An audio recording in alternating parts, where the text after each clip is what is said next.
Recording in progress.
Good evening, everyone. It is now 6:00 p.m. and I'd like to welcome you all to Richland County Council, December 13th, 2022. This meeting would now come to order. Madam Clerk, would you please take the Malinowski? Here. Pugh? Yes, here. I'm sorry. McBride? Here. Livingston? Here. Teratio? Here. Joe Walker? Here. Barron? Here. O'Walker? Here? Mackey? Here. English? President Newton? Here. We have a quorum. Thank you, Madam Clerk. Next item on the agenda is item 2, which is the invocation, which would be provided by the Honorable Councilman Derek Pugh. Councilman Pugh, you recognize, sir. Thank you. Thank you, Mr. Chairman. If you all could bow your heads and join me in prayer. God, we'd like to thank you for this opportunity for us to convene together and handle the business of the constituents in Richland County. We ask that you give us the clear minds and hearts to be able to make the best decisions that we can make. We like to ask all these things to your son, Christ Jesus. Amen. Could you please stand and join me in the Pledge of Allegiance?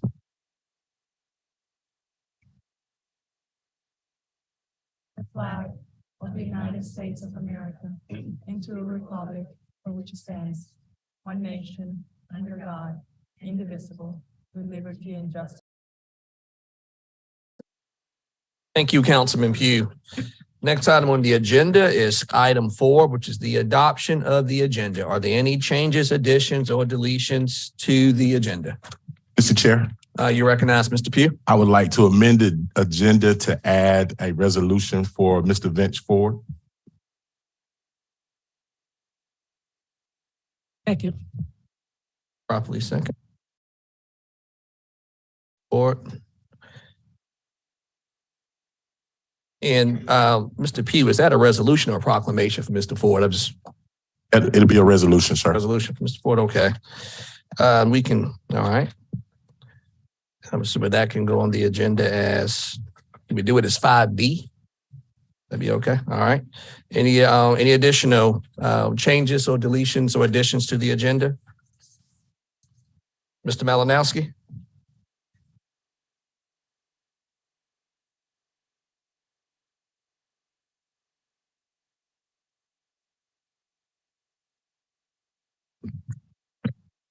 Okay. I thought it was in there. Yes, the H-tax. For my discretionary H-tax, I believe the clerk has provided everybody a copy of the request to assign to the different agencies. Second. Okay.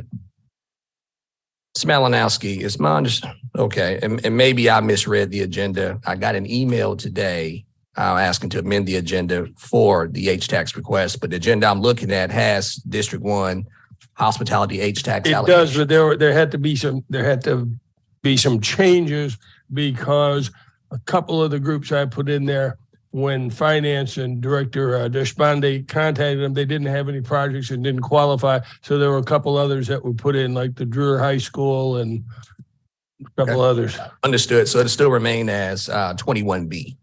Yes, there's Okay. just a couple Fair of enough. changes in it. All right. That's in, and the motion to amend the agenda has been moved to properly second. Any discussion? All right, there being none, Madam Clerk, take the vote, please. Malinowski, Yes. Pugh, Yes. McBride, Yes. Livingston, Yes. Horatio, Yes. Joe Walker, Yes. Barron, Yes. Walker, Yes.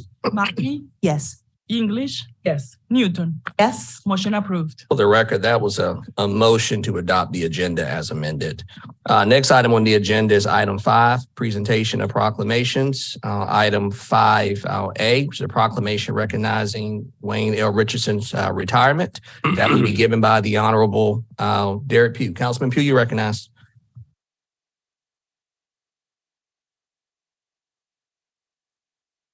Thank you.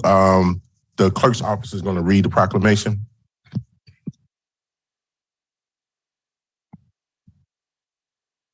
A proclamation recognizing Wayne L. Richards' retirement.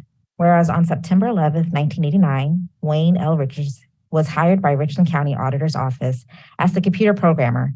In November of 1996, Wayne was promoted to deputy auditor and reappointed by Auditor Paul Brawley on July 1st, 2007, where he led a team of 20 that assisted in planning, coordinating, and supervising the daily administrative and technical functions of the auditors, the information that results in the levy of county property taxes.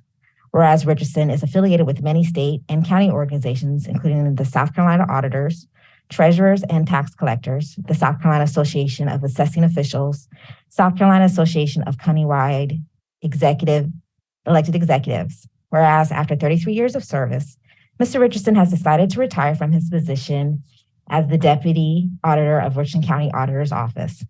Whereas now therefore be it proclaimed, Councilmember Derek Pugh recognizes Mr. Wayne L. Richards for his 33 years of service with Richland County and his retirement. Richards have inherited a wealth of knowledge and skills to continue the work of effective and efficient service to the citizens of Richland County.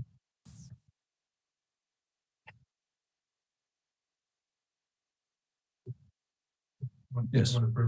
Absolutely. You recognize Mr. Pugh. We'd like to thank Mr. Richardson for his 32 years of service to Richland County and the Auditor's Office. It shows the tenacity and grit when you start out at a lower level and then you continue to progress through the years. Mr. Richardson is also a resident of the mighty District 2. Thank you, sir.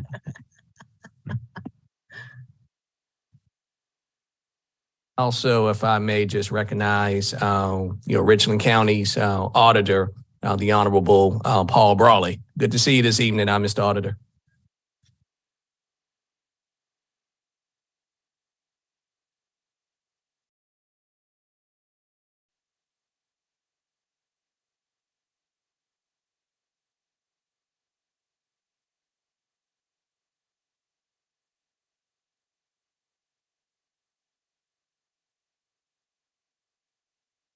Mr. Richardson, if you would like to address the body, I'm certainly willing to give you the floor.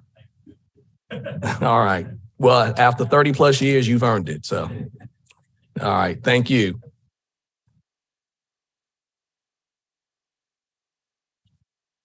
Next item on the agenda is item 5B, which is a resolution to the Honorable Vince Ford. That will be given by the Honorable Derek Pugh. Councilman Pugh, you recognize, sir. Clerk's office will read the resolution. Whereas on March 18th, 1958, Henry Vincent Ford was born in Columbia, South Carolina. He attended Richland County Public Schools and earned a bachelor's degree from Benedict College and a master's degree from the South Carolina State University. He also became a member of Omega Psi Phi. And whereas in 1997, Mr. Ford was invited by Palmetto Health to establish and lead an initiative intended to address the unmet health needs of the community's uninsured and medically underserved population. Mr. Ford worked with hospitals and community leaders to establish the Office of Community Health and would become a national delivered low to no cost healthcare services to thousands of people. And whereas Mr. Ford was on a multitude of boards, including the Benedict College Board, the Township Board, Auditorium of Trustees, the University of South Carolina African American Advisory Board, the Richland School District 1 School Board, his dedication to education and the youth were heard in his salutation, because instead of the standard greeting, he would often ask, "How are the children?" And whereas Mr. Ford married Patricia Davis and are the proud parents of Marquise and Robin, grandparents of grandson Marquise, and granddaughter to Amani and Genevieve.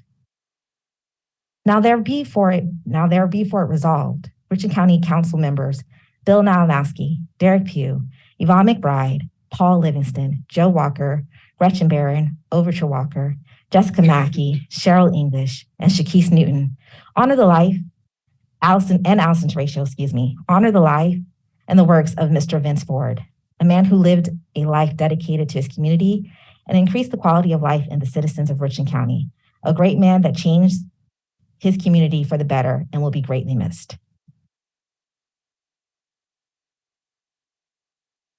Chair, You have the floor, Mr. Pugh. point of privilege, sir. First of all, I want to thank my colleagues for seeing fit to give consent to honor this great man with a resolution. Mr. Ford was a pillar in our community, who was a servant leader, who always did things for people and never looked for things in return. He was the type of man, when he walked in a room, it's almost like he was walking to his own theme music. And so, with that being said, we here in Richland County and South Carolina as a whole, we lost one of our great oak trees this time last week. And I don't know if we all recall, but we all kind of received the message while we were in council meeting last week, and our emotions and all our energy was drained once we found out. That's the kind of effect that he had on people. So again, I just like to thank my colleagues. Thank you, Mr. Chair. Thank you, Vice Chair Mackey, for allowing this to happen, and I appreciate it. Thanks a lot. Thank you, Councilman. Those moving words, but also for taking the lead now and getting this resolution. Mr. Chair, You recognize Mr. Wright. would the body like to put it on the record, the votes of the members for the resolution? Sure. Motion? So moved. Second. Properly second. Any vote? Malinowski. Pugh. Yes. McBride. Yes. Livingston. Yes. Teratio. Yes. Joe Walker. Yes. Barron. Yes. O'Walker. Yes. Mackey. Newton. Motion approved. Next item on the agenda is item 6, which is a report of the attorney for executive session. This item 6A, proposed changes to council rules. Mr. Wright, you're recognized. Yes, Mr. Chair. There's one item for executive session under my report, proposed changes to council rules pursuant to section 30-4-70, subsection 2 of the South Carolina Code of regard for legal advice. Don't have any outside counsel for that tonight, do we? We do not. Okay. You recognize Mr. Livingston? I want to check this. Mr. Rube on the line. I want to check to see whether or not there was any development matter.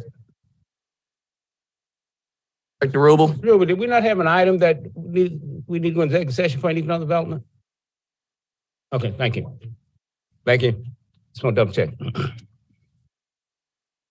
Take this item up later in the agenda. Next item on the agenda is item 7, which is citizens input. It's for items on the agenda. Madam Vice Chair, anyone sign up to speak? Yes, Mr. Chair, we have 3 individuals that have signed up to speak this evening. Okay, I will call your name, and when I do, I ask that you come forward to the mic and state your first and last name, followed by your address. Each of you will be given 2 minutes to speak, and there will be an alarm that sounds to let you know your 2 notify you as well. First is Diana Dietrich.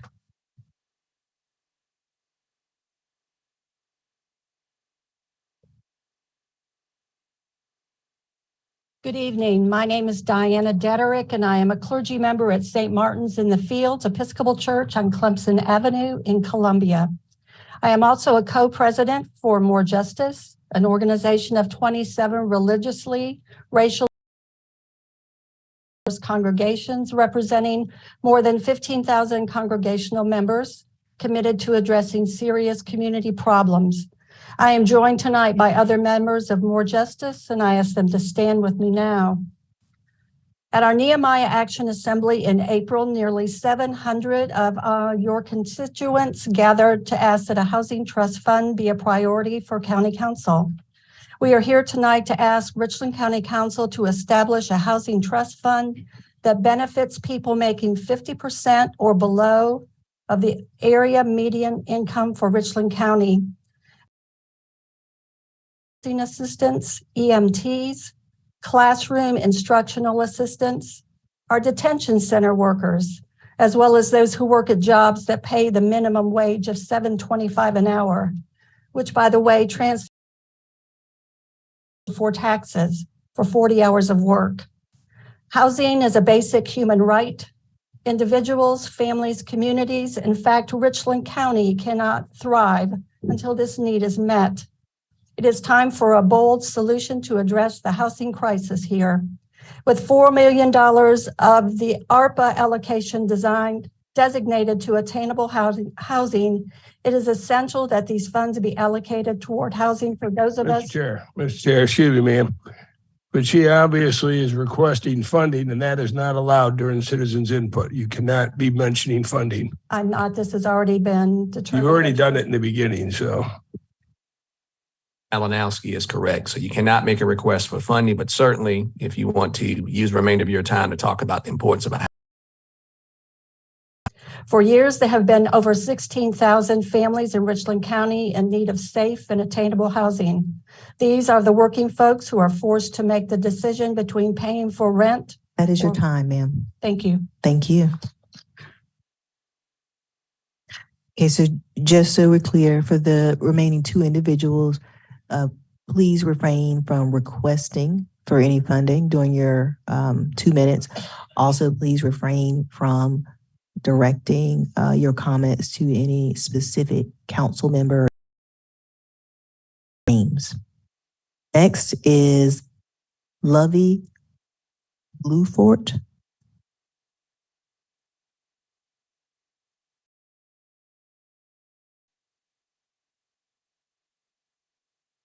Good afternoon. I'm Lovey Blueford, Cherokee Street. And I hope that what I'm about to say is in line. I am a constituent of Richland County District 4. I attended the meeting for ARPA grantees because I wanted to know more about organization receiving this funding. This funding would be better able to help residents like me. I'm a senior with multiple needs, including housing repair issue, like mold, flooring. As we speak, I am walking on plywood because I had to remove my carpet because it caused asthma and plus the mold was in it. And also I'm having other allergic symptoms due to the mold. I want to remind you that we are in dire need and waiting for assistance. There are a lot of groups out there that claim to help, but when I reached out to them, I don't get return calls. So I ask you to make this funding available to those who are hit hardest. Don't delay the help any longer than absolutely necessary, and make sure the funding goes to groups that are down here trying to help us. Thank you for your time. Thank you. Next is Carrie Grady.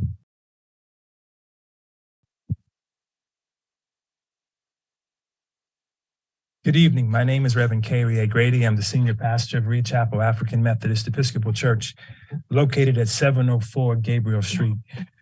I'm a member of More Justice and a part of this wonderful organization that has brought 27 plus congregations together across faith, race, and ethnic lines to come and organize around justice issues using our scripture theme, Micah 6:8.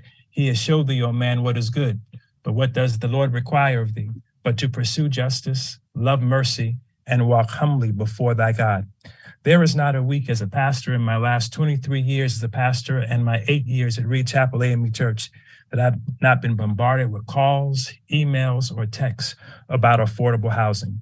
Affordable housing is very important to the life. There have been, in the state of South Carolina, Richland County has had the highest eviction rate for a county in the state, and the city of North Charleston has had the highest eviction rate for a city in the state of South Carolina. We all know that housing is a basic need. At our Nehemiah Action, not only in 2021, but also in 2020, we had over 700 constituents come to us and say, this is the most pressing need. Dr. King said, a threat to justice anywhere is a threat to justice everywhere. That's absolutely the truth. Do you not know that we are in a gun violence epidemic in the United States? And by the grace of God, it's not hit us yet, but gun violence is here, particularly in the 29203 zip code. But there are three things that cause gun violence. Firstly, education, poor education. Secondly, a lack of affordable housing. And thirdly, pursue justice in one area of affordable housing. We also pursue justice in other areas. Thank you for your time. Thank you. Mr. Chair, that concludes all individuals that signed up to speak this evening. Thank you, Vice Chair. Next item on the agenda is item 8, citizens input. Must pertain to Richland County matters not on the agenda. Items for which a public hearing is required or a public hearing has been scheduled cannot be addressed at this time. Madam Vice Chair, anyone sign up to speak? No, Mr. Chair, no individual signed up to speak this evening. Next item on the agenda is item 9, which is a report of the county administrator. Mr. Brown, you're recognized, sir. Yes, sir, Mr. Chair. Under my updates, I have just a few items, Mr. Chair. First, I wanted to update the council. You know that on this past week, on December 8th, I did have the opportunity to go to the Richland County delegation meeting. At that meeting, I did learn some information I think is going to help us try to understand better how to access funding for the county. As a part of that process, there was also an election of the chair and the vice chair. The Representative Howard is the chair of that committee, and then the new vice chair is Representative Beth Bernstein. So those are the committee chairs related to delegation. Also, during that process, I had an opportunity to learn that the delegation does have some specific funding that they have access to. And so I'll be working with Dr. John to find out how Richland County can go about understanding how to access those dollars. So I want to provide you that general update relative to my participation at the delegation meeting. Also, I mentioned to you briefly before that the county had solicited help for a state lobbyist. We initially got one response. We went back and made sure people were aware of that. We got 2 responses. One response that we received just by way of information is for Burr Foreman LLP. And the other solicitation we received was from Tompkins, Thompson, and Brown, and the law offices of Edwin Givens. So those are the 2 solicitations that we've received, just giving you general information about that. I know those were questions that were asked about our lobbyist efforts. And the last thing, Mr. Chair, and I'll turn it over to you, was that last week there was some discussion related to the public safety assessment and a review of information that we received. Members of the body asked various questions. We attempted to respond to those questions and provide. And so, Mr. Chair, I want to turn it over to you to see what questions either remain or is there any information related to that report that you may have as a body. Personally, I don't have any questions, but I would ask if there are any questions from the body or any comments, or you recognize Ms. Newton. Thank you, Mr. Chair. And again, thank you, Administrator, for bringing this information to us so that we can make sure that we are compensating our public safety workers appropriately. I'm prepared to make a motion, but before I do that, just want to confirm some things and have them on the record again. So according to the information that you gave us, using the funding from vacancies, we do have sufficient funding at present to offer these increases for the entirety of this fiscal year. That's correct. And then at least as it relates to the sheriff's department, as our rules currently operate under state law, any funds for salary, we must continue to authorize those funds. Is that correct? I believe that's correct. Mr. Attorney, do you have something you want to? Mr. Chair. Right, you recognized. That's correct in the sense that we have to maintain the positions, but not necessarily the exact salary. Understood. Well, it is my intent with the motion that we not just prepare for fiscal year 23, but that as part of our budgeting process, we continue to make those funds available. So thank you for clarifying. My motion is I move to authorize the county administrator to work with the public safety departments mentioned in his report to utilize funding from vacancy to meet the needs relative to those specific positions reviewed during the evaluation with the administration. And this motion is made with the understanding that we don't need to take any additional action as council regarding the options discussed, as the funds exist in the department budgets presently and are sufficient to support those positions for the fiscal 23 year. Second. It's been moved and properly second. Any discussion? Well, Mr. Livingston and then Mr. Malinowski. So I did not refer to one of those. That might have been. No, what your motion was not actually, you didn't touch any of the options. Oh, sorry. That's option D, sir. Yeah.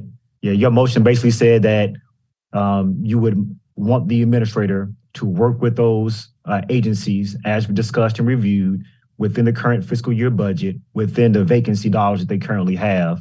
And that does not require option A, B, or C to do. So using those vacancy dollars to do what? Provide the raises that were suggested in option B or whatever? What are we doing with the vacancy dollars?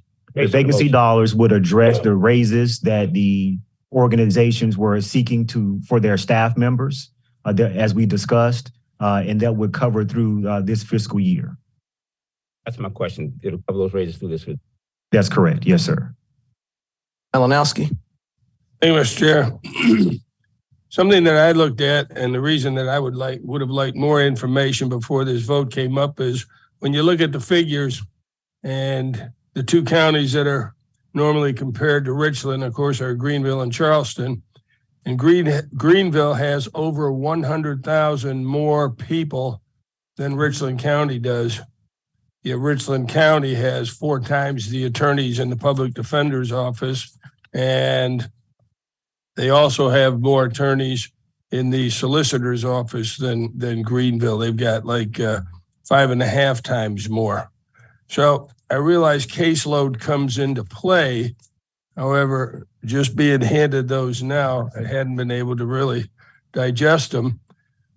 But why, according to the figures I was given, are there so many more cases being handled supposedly by those attorneys in those 2 offices in Richland County versus cities with significant higher populations than we have here?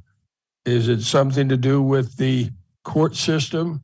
And maybe we need to discuss this with the judges and magistrates to find out, are you referring every case that comes in down there? Are these other counties not doing that?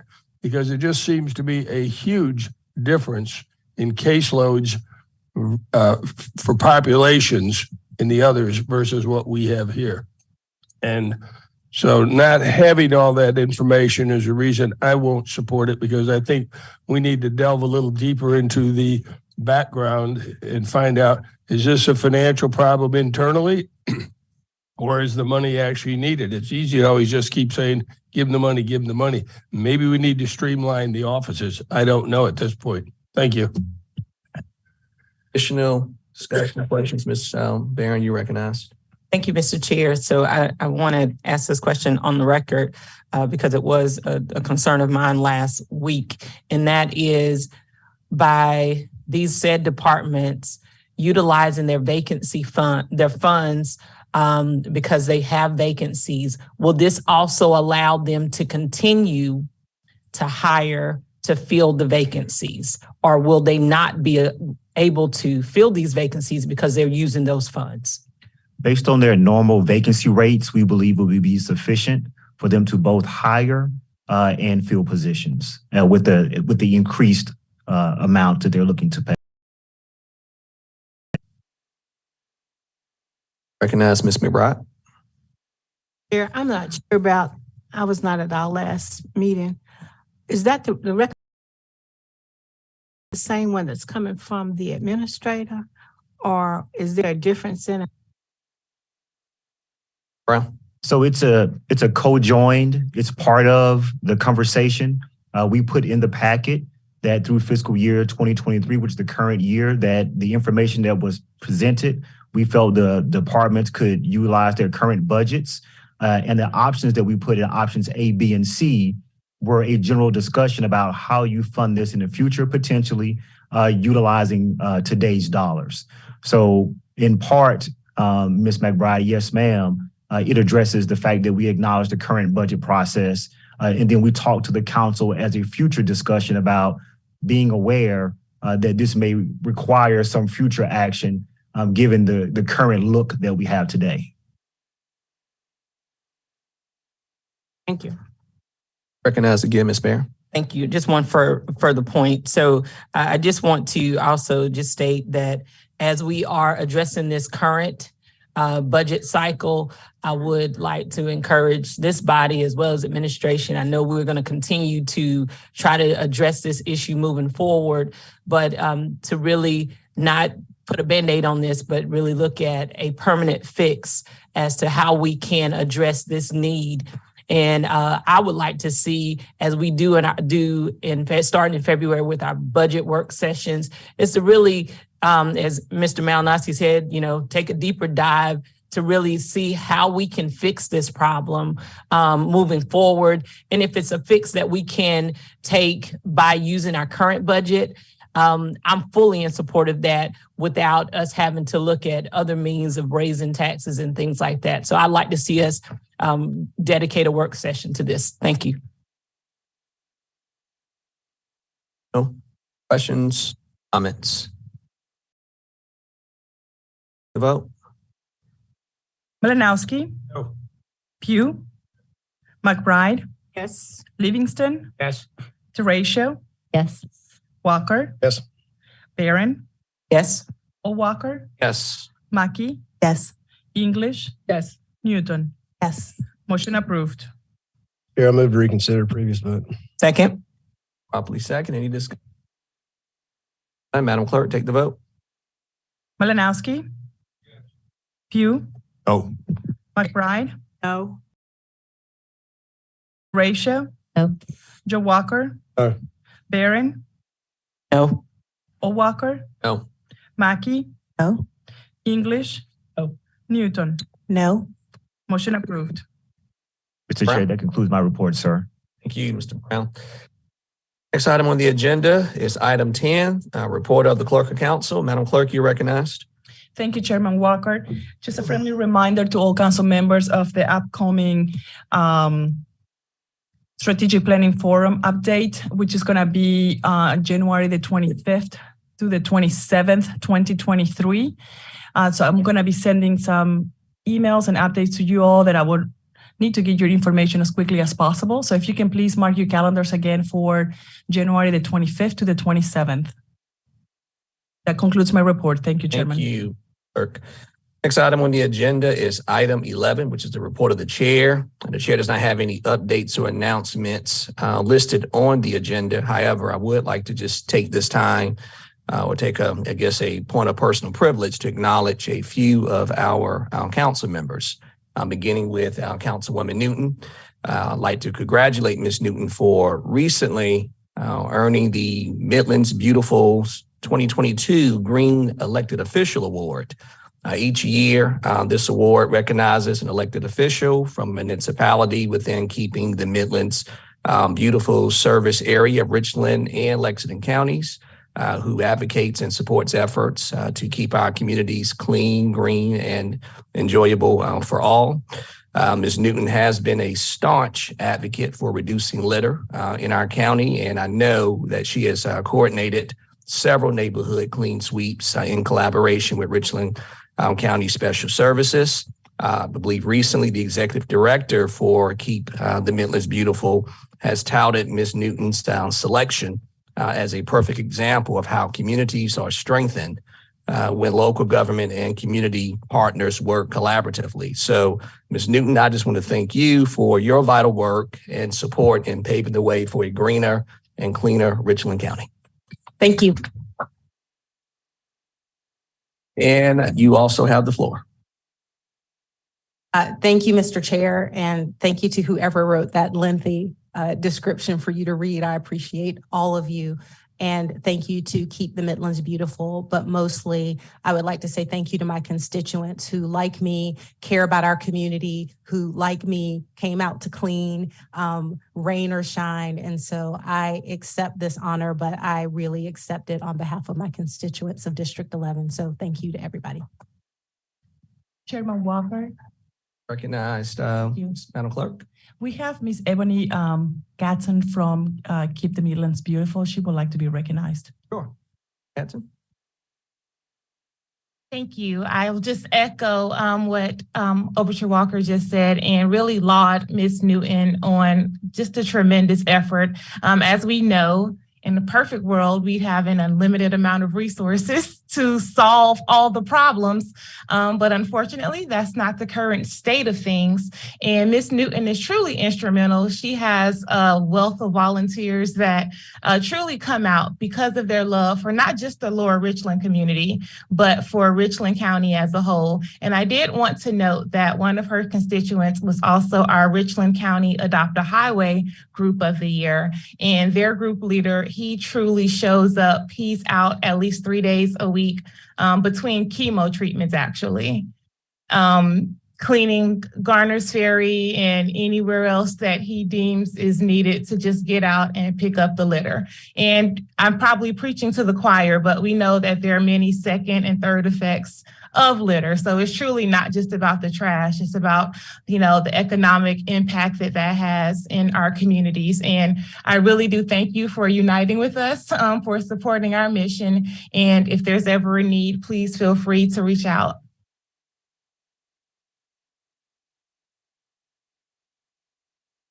All right.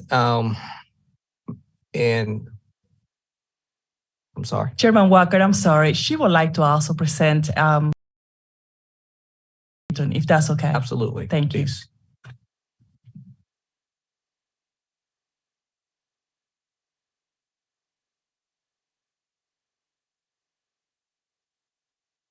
Madam Clerk, I made a promise to Councilman Joe Walker this evening, so.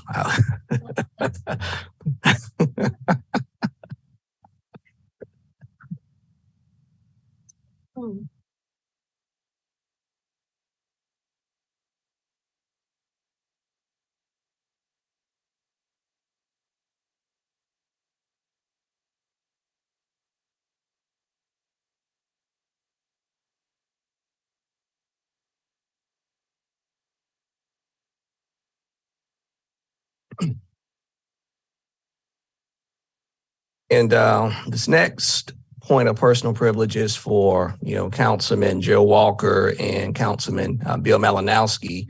Not sure how many of you out in the audience and those who are watching, on YouTube, if you are aware that, this tonight's meeting rather is the final full council meeting for this year. And that also means that it's the final meeting for Councilman Joe Walker, as well as Councilman Bill Malinowski.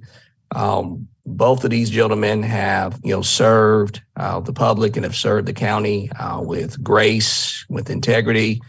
They've brought their expertise from their respective professional careers to council. I know with Mr. Joe Walker, his business acumen is very, obvious. And Malinowski, the former FBI agent, it doesn't take you very long to realize that he's got a background in law enforcement. But it has been a pleasure just serving with both of them. I believe Mr. Walker has served for 4 years. I've been on council 2 years and it feels like 20.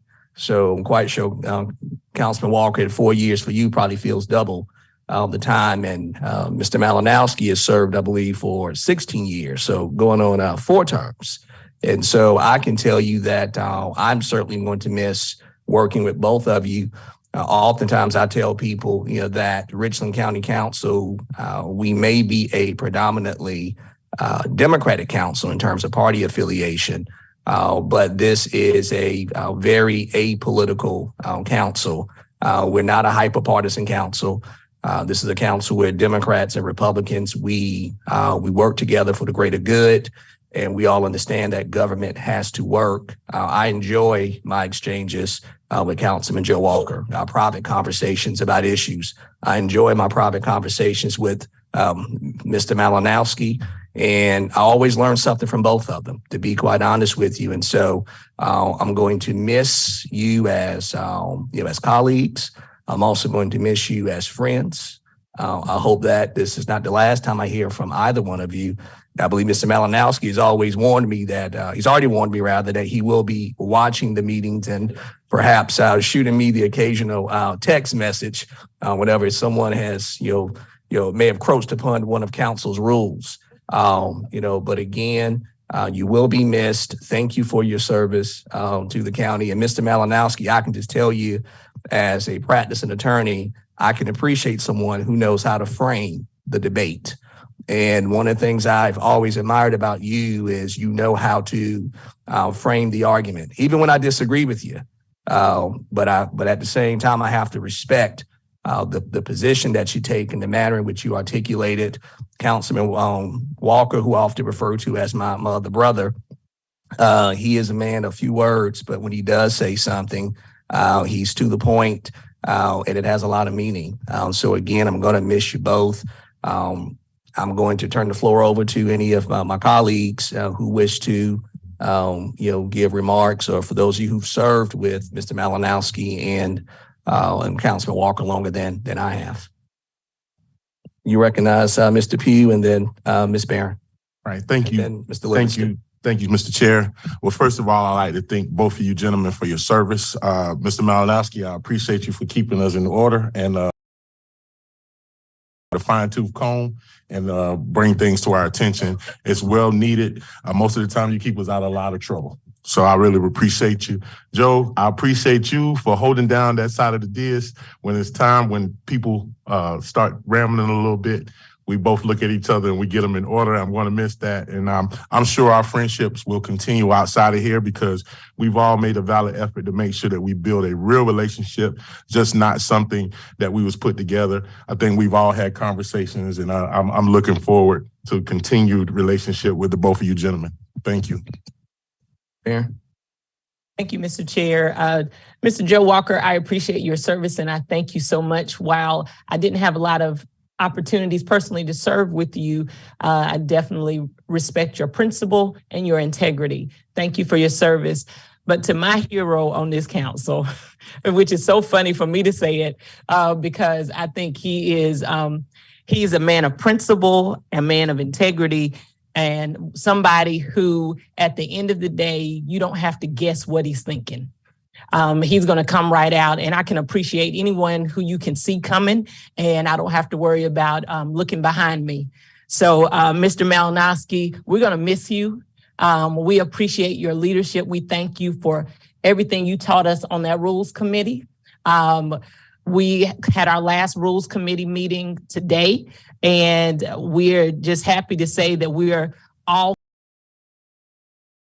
interviews. We're all caught up with our rules. And when we came on 2 years ago, we were all behind. And so it was our goal to be able to let him go out on a positive note. So we appreciate you, sir, and you'll be greatly missed. Livingston? Just quickly say, it's certainly been an honor for me to serve with both of you all. Let me start with Bill, since I've served with him for so long.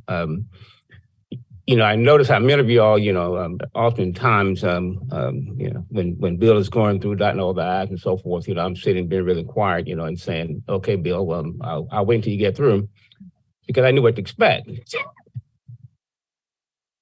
And Bill, I can always rely on you, stating clearly what you think of an issue, how you stand on that issue, and what you're going to do about it, and relying on you to follow through on that. And that have meant a lot to me, to be able to do that. And so it's been an honor serving with you. Joe, it's also been an honor serving with you. Again, you're when I asked you about an issue, where you stand on that issue, you made it very clear to me where you stood on that issue, and it didn't matter whether everybody else disagreed or agreed. You stuck to what you really believe.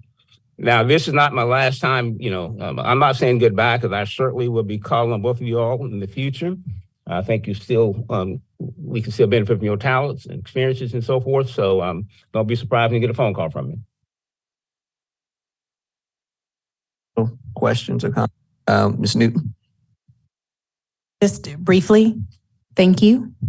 Thank you. It takes a lot to serve, whether it's 1 day, 4 years, or 16 years. So thank you for your service. It's English. Mr. Walker, Mr. Malinowski, I want to thank you all for making this easy for me. Coming from a social work background and a ministerial background, politics was never my thing, but you all made this really easy for me. Thank you for your wisdom, your knowledge, and just how you lead. And it's very appreciated. So I'm going to miss you all. Thank you so much. Vice Chair, Ms. McBride. Yeah. In a family, there are always arguments and disagreements. And I just want to thank my nephew. And I want to thank my brother. So Mr. Malinowski and Mr. Walker, I want to thank you for your services. And I want to thank you for being able to sometimes disagree with you, and for us to still know that we still have the same respect for each other. And also, oftentimes, I know I consider myself a liberal, a real liberal. I'm a proud liberal. And I often think, I look around and I voted, and I said, dog, I'm voting with Joe and Bill. What is going on?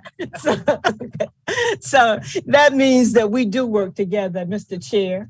It doesn't matter what party you are. And so I'm going to miss both of you dearly. Thank you. Tracia? I wasn't going to belabor this, but I'm now the only person who hasn't spoken. And I just want to say, when Shakis and Joe and I came on, we called ourselves the New People Caucus because we were just the few new people to come on. And I had no idea what I was getting into. When I met not just those two, but also the rest of council. And I will say, like Miss McBride, sometimes I'll start out going one way and the other guys will start out going another way. And then we get to the same decision somewhere back here in the back corner. And it's really just been an honor to serve with you all and to really keep the citizens of Richland County at heart as we do so. So thank you. Thank you. Councilmember Bill Malinowski, Councilmember Joe Walker, if you would come forward, please.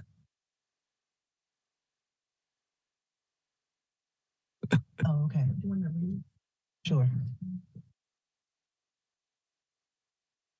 So we would like to present both of you with a special plaque to keep at your home to remember your time that you have served on County Council.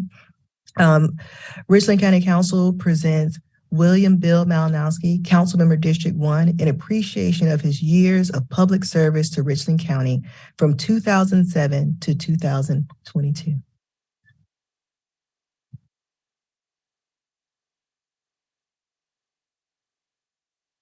Richland County Council presents Joseph Joe Walker III, Councilmember District 6, in appreciation of his years of service to Richland County from 2019 to 2022. Thank you. And any council members that would like to join at the seal for a photo, we're going to take one with them just by themselves. And anyone else like to join, please come now.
Well, in my typical effort to keep things moving at these meetings, I'll start speaking while y'all are still sitting.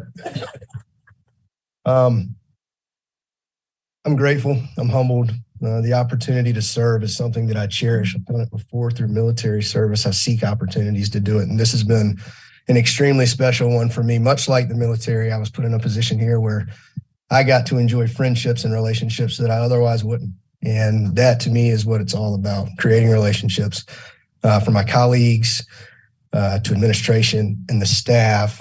I truly feel that I have formed friendships that will outlast this opportunity for service. And for that, I'm incredibly grateful. I am also incredibly grateful for the constituents of District 6 and the constituents of Richland County who saw fit to put me and allow me this position. And I look forward to finding somewhere else in the near future where I can serve and continue to serve these great people in this great area. So thank you.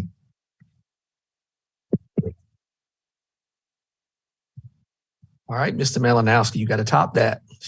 Got That's 2 gonna be minutes, tough sir. to do. You got 2 minutes, Bill.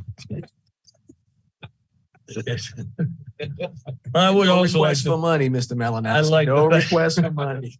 Remember that. I'd like to thank the constituents also of my district and District 1 for continuing to put me in there as many years as they did. Although when I first started, we really didn't have any representation. I said, yeah, I'll go in and try it for 4 years. And 16 years later, here I am. You can ask my wife about that. As time after time and re-elections came about, and I thought that was the last time. Well, I changed my mind. So using my background also, to be detail oriented, read the information, and come up with what I thought were items that needed to be addressed that weren't addressed. And therefore, I'd like to thank everybody here, not just my current colleagues, but former ones. As you stated, the friendships, as Mr. Walker stated, the friendships I believe will be there. I still maintain contact with some of those that I previously served with, and I hope to maintain contact with y'all as well. And thank you. I like what Ms. McBride said, in that we may not always agree on everything here, but at the end of the day, we can still go out together and have a good time. Thank you.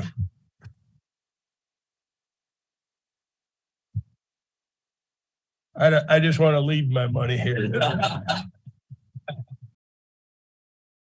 Malinowski, you didn't leave it there very long.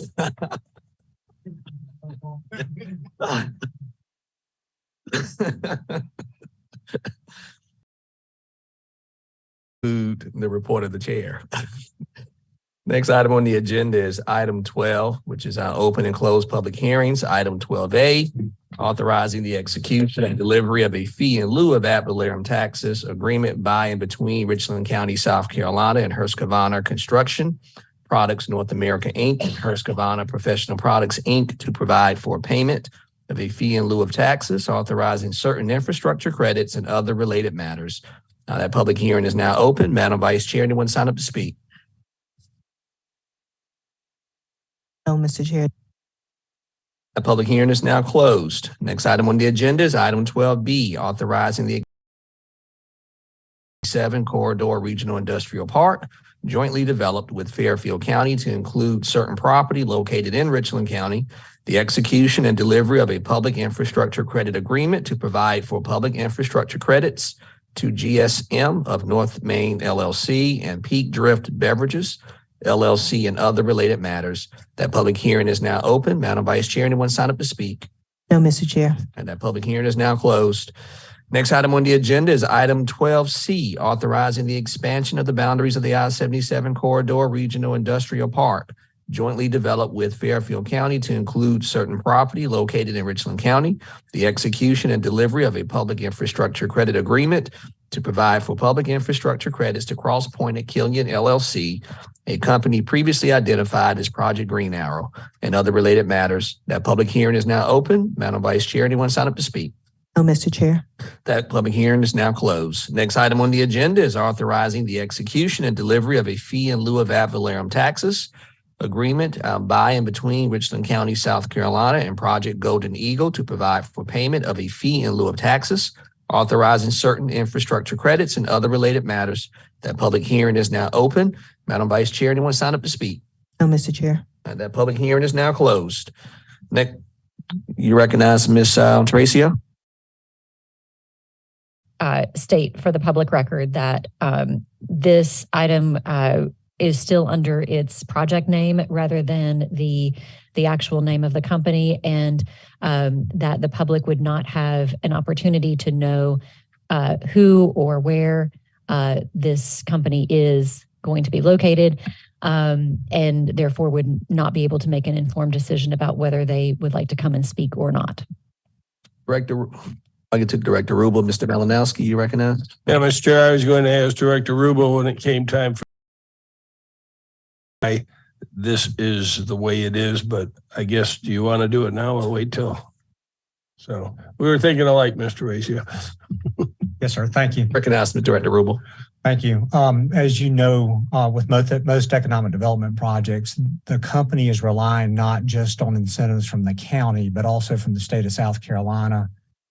Because the county doesn't have any hearings in January, we wanted to push this forward and get full approvals.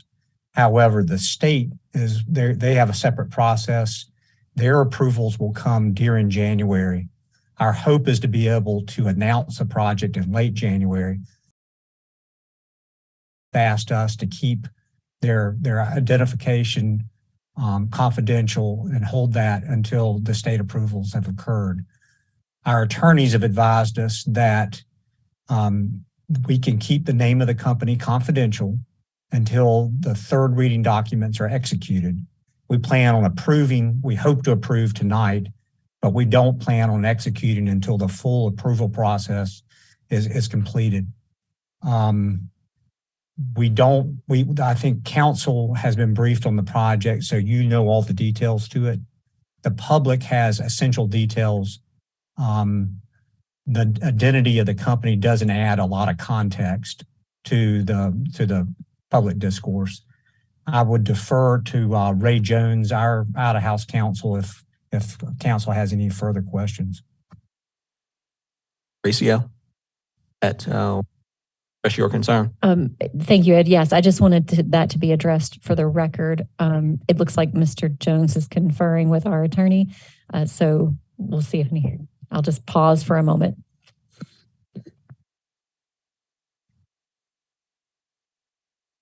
Mr. Chair. Yes, I wanted to speak with our outside counsel before speaking, but it's my understanding that in the documentation that is with the agenda that has been released to the public, it doesn't have the name of the company, but it does have all the details of the project. And because of that, the public did have the information, just not the name of the company. So they have the project, what it is and what it's about, but just not the name of the company.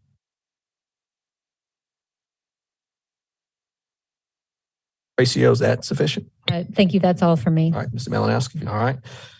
Next item, that public hearing is now closed. Next item on the agenda is item 13, approval of consent items. Item 13A, which is 22-022MA. They're both consent items, 13A, 13B. Second. Properly second. Any discussion? All right. Any questions? Any discussion? All right, Madam Clerk, take the vote. Malinowski. Yes. Pugh. McBride. Yes. Livingston. Yes. Teratio. Yes. Joe Walker. Yes. Barron. Yes. O'Walker. Yes. Mackey. Yes. English. Yes. Newton. Yes. Motion approved.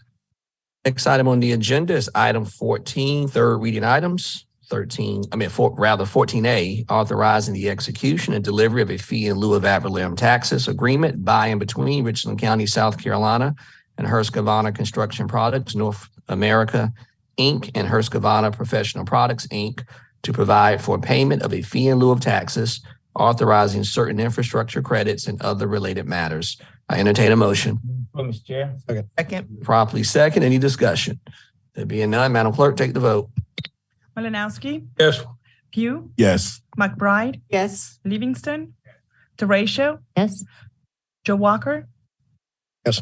Barron. Yes. O'Walker. Yes. Mackey. Yes. English. Yes. Newton. Yes. Motion approved. Next item on the agenda is item 14B, authorizing the expansion of the boundaries of the I-77 Corridor Regional Industrial Park, jointly developed with Fairfield County to include certain property located in Richland County, the execution and delivery of a public infrastructure credit agreement to provide for public infrastructure credits to GSM of North Main LLC and Peak Drift Beverages LLC and other related matters. I entertain a motion. Move, Mr. Chair. Second. Moved properly second. Any discussion? There being none, Madam Clerk, take the vote, please. Malinowski. Yes. Pugh. McBride. Yes. Livingston. Yes. Teratio. Yes. Joe Walker. Yes. Barron. Yes. O'Walker. Yes. Mackey. Yes. English. Yes. Newton. Yes. Motion approved. Next item on the agenda is expansion of the boundaries of the I-77 Corridor Regional Industrial Park, jointly developed with property located in Richland County, the execution and delivery of a public infrastructure credit agreement to provide for public infrastructure credits to Cross Point at Killian LLC, a company previously identified as Project Green Arrow. Motion. Move to approve, Mr. Chair.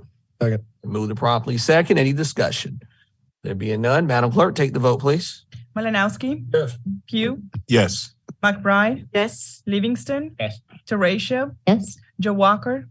Yes. Barron. Yes. O'Walker. Yes. Mackey. Yes. English. Yes. Newton. Next item on the agenda is item 14D, authorizing the execution and delivery of a fee in lieu of ad valorem taxes agreement by and between Richland County, South Carolina, and Project Golden Eagle to provide for payment of a fee in lieu of taxes, authorizing certain infrastructure credits and other related matters. I entertain a motion. Second. Been moved to properly second. Any discussion? All right, there being none, Madam Clerk, take the vote, please. Malinowski. Barron. Yes. Pugh. Yes. McBride. Yes. Livingston. Yes. Teratio. Yes. Joe Walker. Yes. O'Walker. Yes. Mackey. Yes. English. Yes. Newton. Motion approved. Item 15, second reading items. Item 15A, an ordinance authorizing the option and acquisition of certain property located in Richland County and other matters related hereto. I entertain a motion. Been moved to properly second. Any discussion? You recognize Mr. Malinowski. Thank you, Mr. Chair. Did we receive an appraisal on this property? I don't recall seeing it in the information.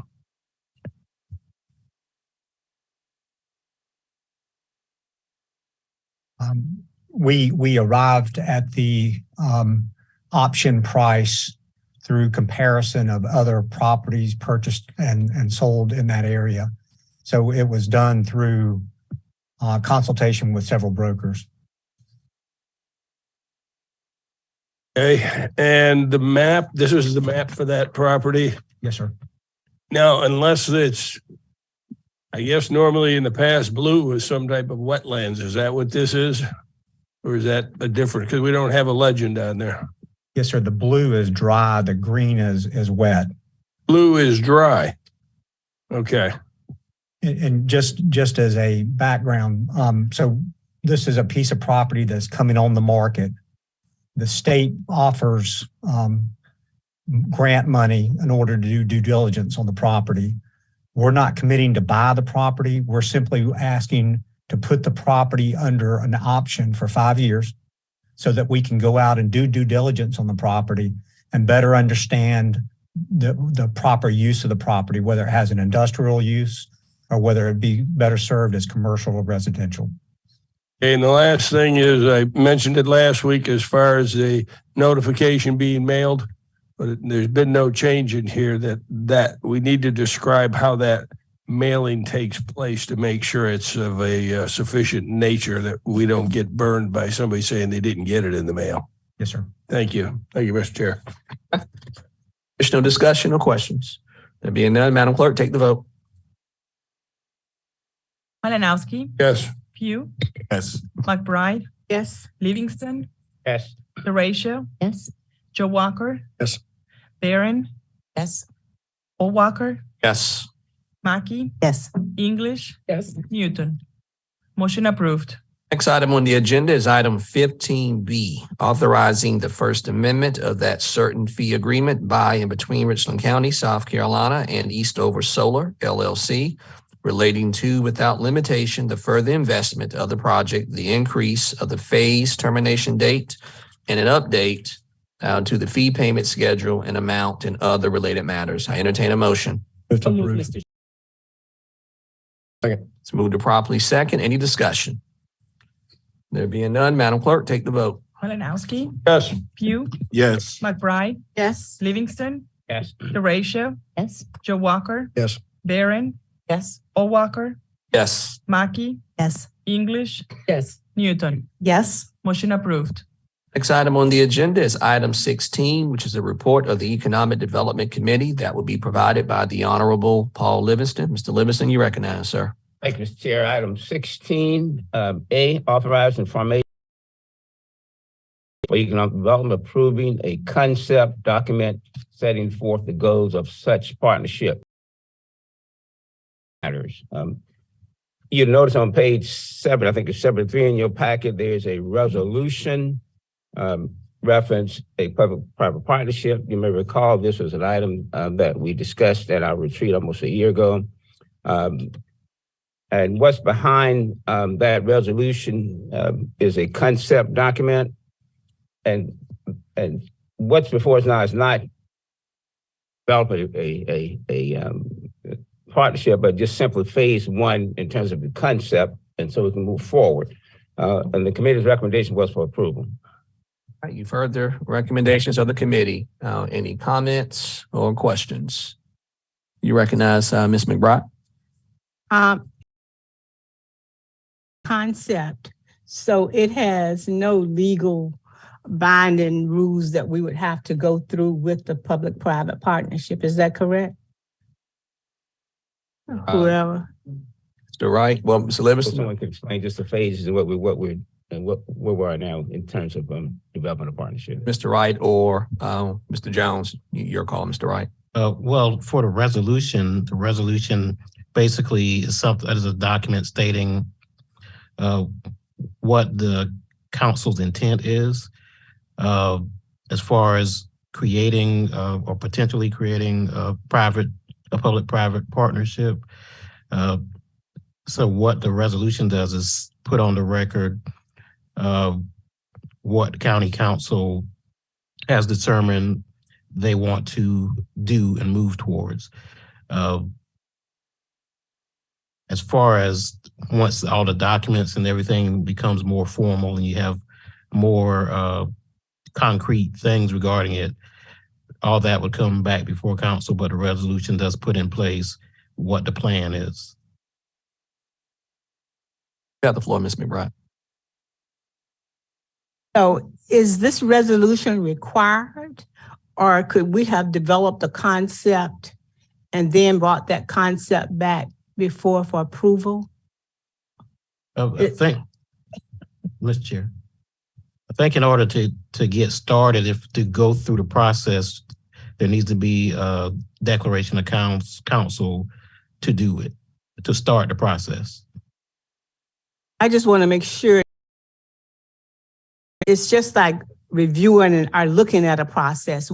If I vote on this, I'm not committing to that process. Are you saying with the intent, if I vote on this, I'm committing to the process?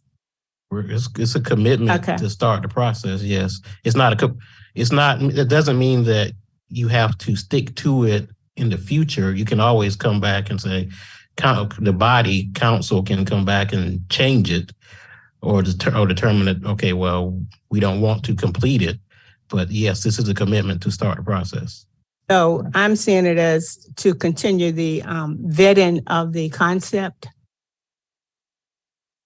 Yeah, well, this is actually a commitment to begin the process.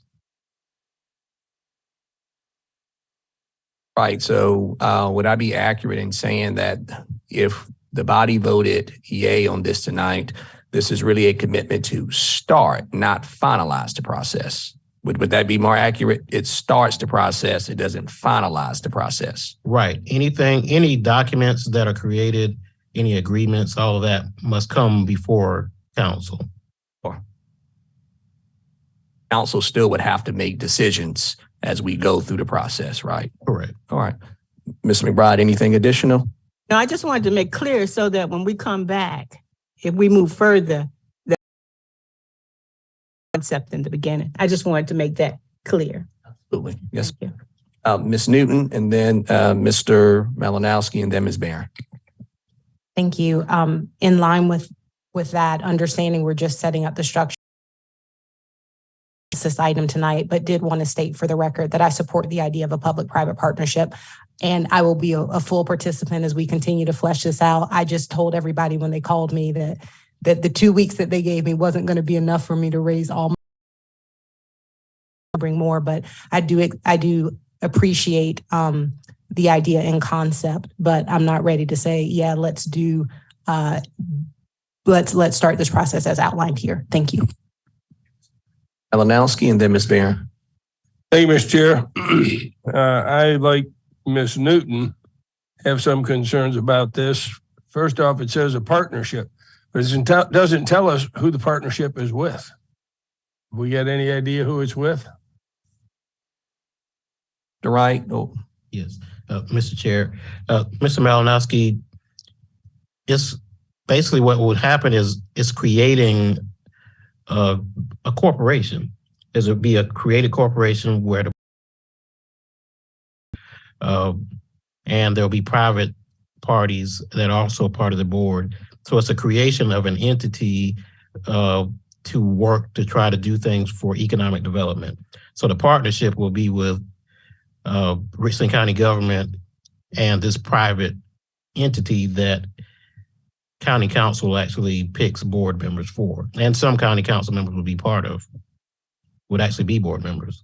So it's a separate organization, and the partnership is between the private part is the organization, the corporation, the public part is Richland County. Yeah, it also says in here though, in this resolution that county council in connection with the approval of the fiscal year 2023-24 budget, at which time the council will consider the proposed funding, budget, and operating procedures of the partnership. But again, we have no idea at all as far as any dollar figure we're talking about. You actually have more concrete information and a concrete about what the organization is going to be to determine how much funding is needed. All right. It also indicates council will retain majority control of the board. I disagree with the way this is written because it says you'll have 3 council people, the chairman, the vice chair, and the economic development committee chair. That's 3 council members. It's going to be a total board of 9 people. Then it says an additional 2 board members will be appointed by the council for a majority total of 5 out of 9 members. Well, if we're appointing 2 outside people, we have no real control over them. We can't discuss things as readily or freely as we can in-house, internally. To me, majority means you'll have 5 council members and then pick the rest of your board members. That's a proper description as far as the county having a majority of control. And it says the 6 board members that are not sitting members of Richland County Council shall come from the private sector, and it recommends individuals that you may want to consider. So over here, it refers to 6 outside members, which means there still are only 3 council members and therefore not a majority. Going further down on the board of director criteria, it says the president/CEO of this partnership will be the current economic development director and shall serve at the pleasure of the board. Well, we only have 3 people, so 6 people could say, we don't want that person to serve anymore. We're going to pick someone else. So that seems to me to, again, take it out of council's direct control. And the funding, it says it will be funded through the county at current levels, and the staff of the newly created partnership will remain employees of the county for retirement and benefit purposes. Well, who exactly are the staff members? Is it these board members that we're appointing that we're now going to be saying for the purposes of retirement benefits, they're considered county employees? To me, that's not described in there very, very well. So these are some of the concerns that I have moving forward with something like this. I think that we need more information. I know there's an underlying section that says presently half of the counties in South Carolina use this type of partnership to enhance their economic development efforts. Well, okay, so half of them may, but if half of them jump off the bridge, are we going with them? I don't think so. They give an example for the pros of a utility that may be more thoughtful in setting rates if it looks like rates are too high.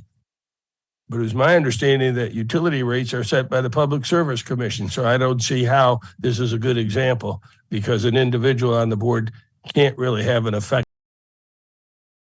Just 2 last things I'd like to point out that going back a ways, there were concerns about service quality, social equity, and employment conditions raised skepticism of privatization.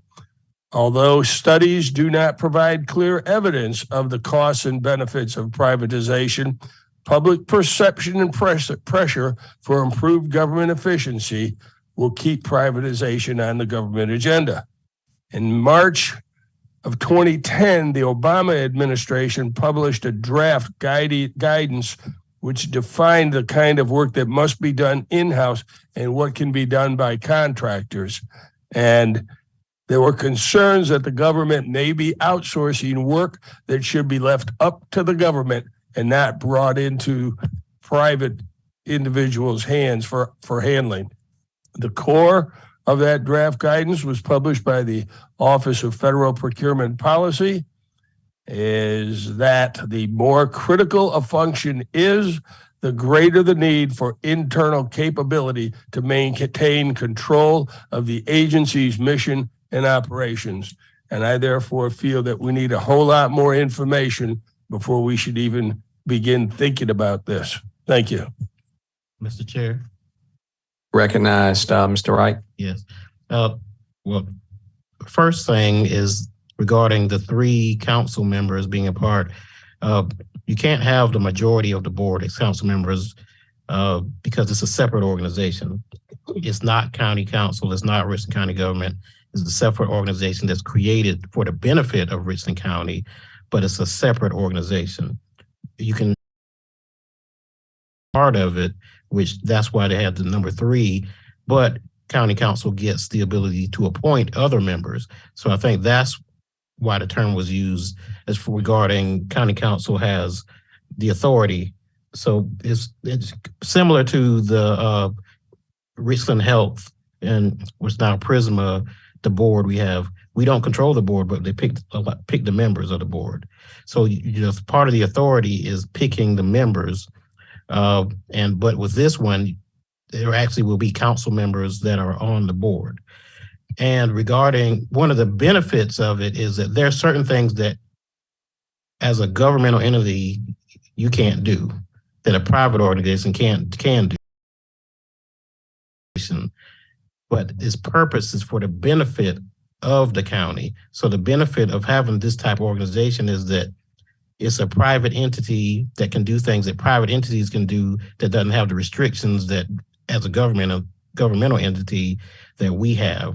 So there are a lot of governmental entities that have these type of organizations, but it's not, you can't by the council of either county entity or municipality, but there is a lot of oversight, you may say, that is had where you could consider that a certain level of control because you determine the budget and other things and members of the board.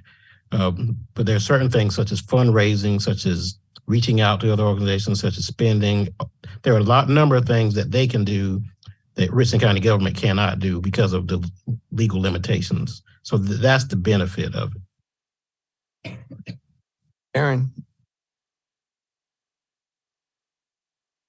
I'm sorry, I thought your hand was up. It was up, but I see Mr. Jones standing here.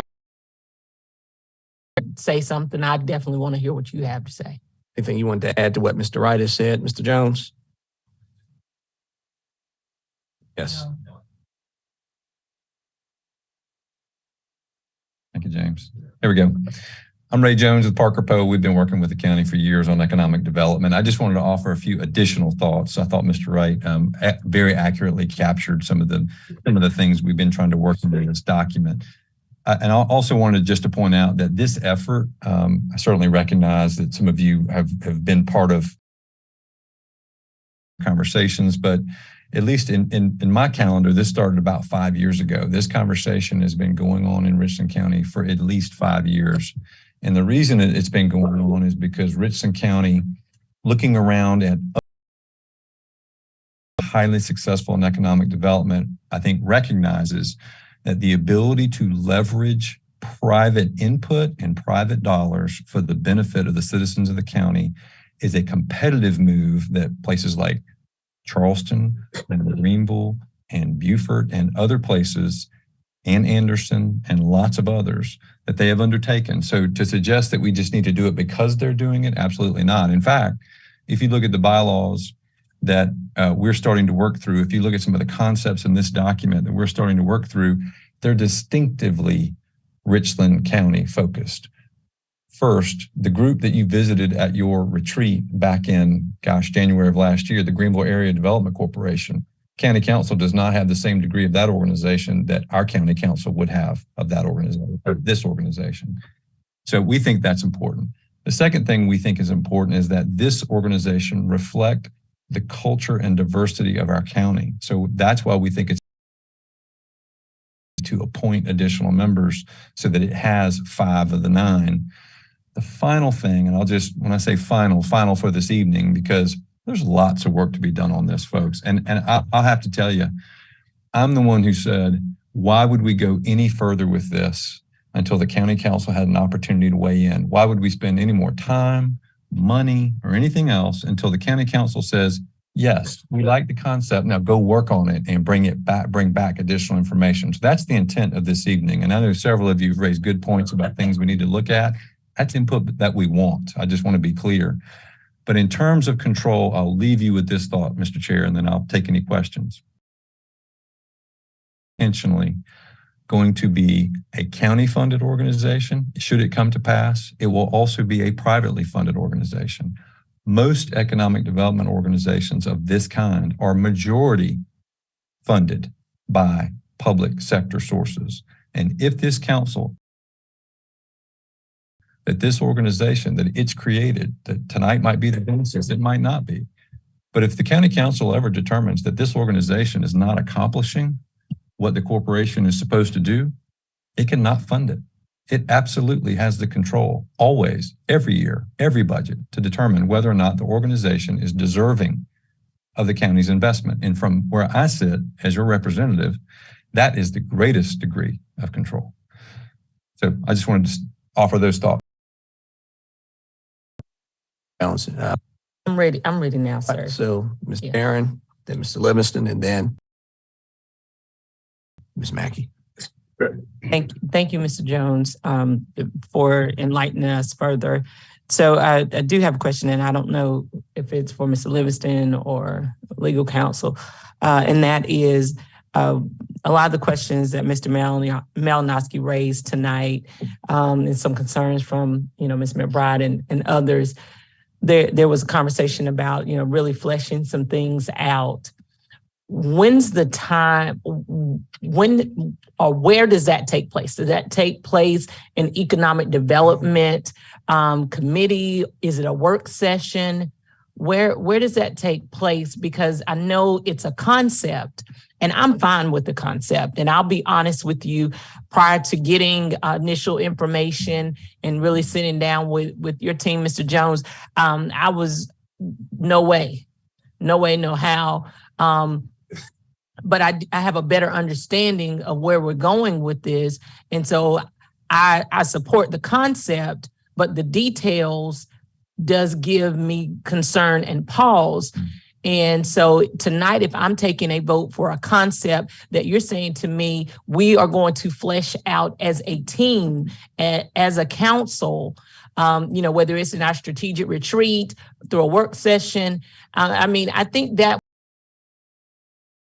a little bit more confidence in saying, yes, let's move forward, because I know that we're going to flesh this out on January the 25th during our strategic retreat, or if I need to make plans to attend, an EDC meeting.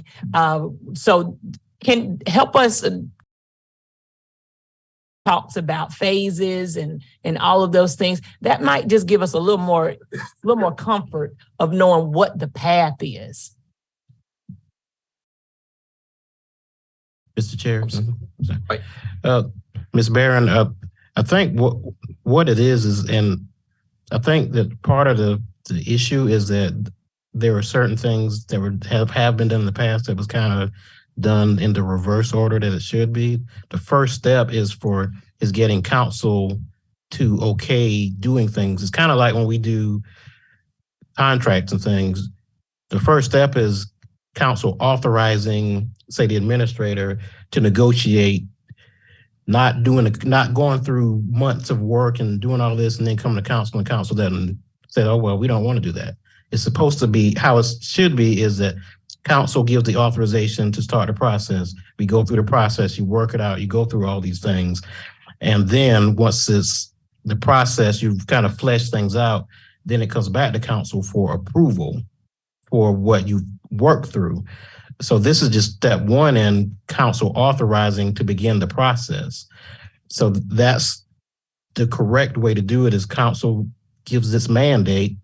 Say, hey, we want to check this out. You work it out, you go through the process, and then we come back. And then once you come back with an actual kind of more fleshed out product, then council can look at it and determine that, okay, we want to do this, we don't want to do this, but this is only step one of the process. Thank you. And I understand that. I understand that that's where we are right now. But my question is, this is step one. Whatever happens, happens. We check that box. What happens next? Where does it happen? I think that's what I hear, that people want to just have a little confidence in knowing, we're fine with the process. Check. We need to say we like the concept. Now, what's next? I believe, Mr. Livingston. Yes, and I'm going to respond to that point first and then have some comments.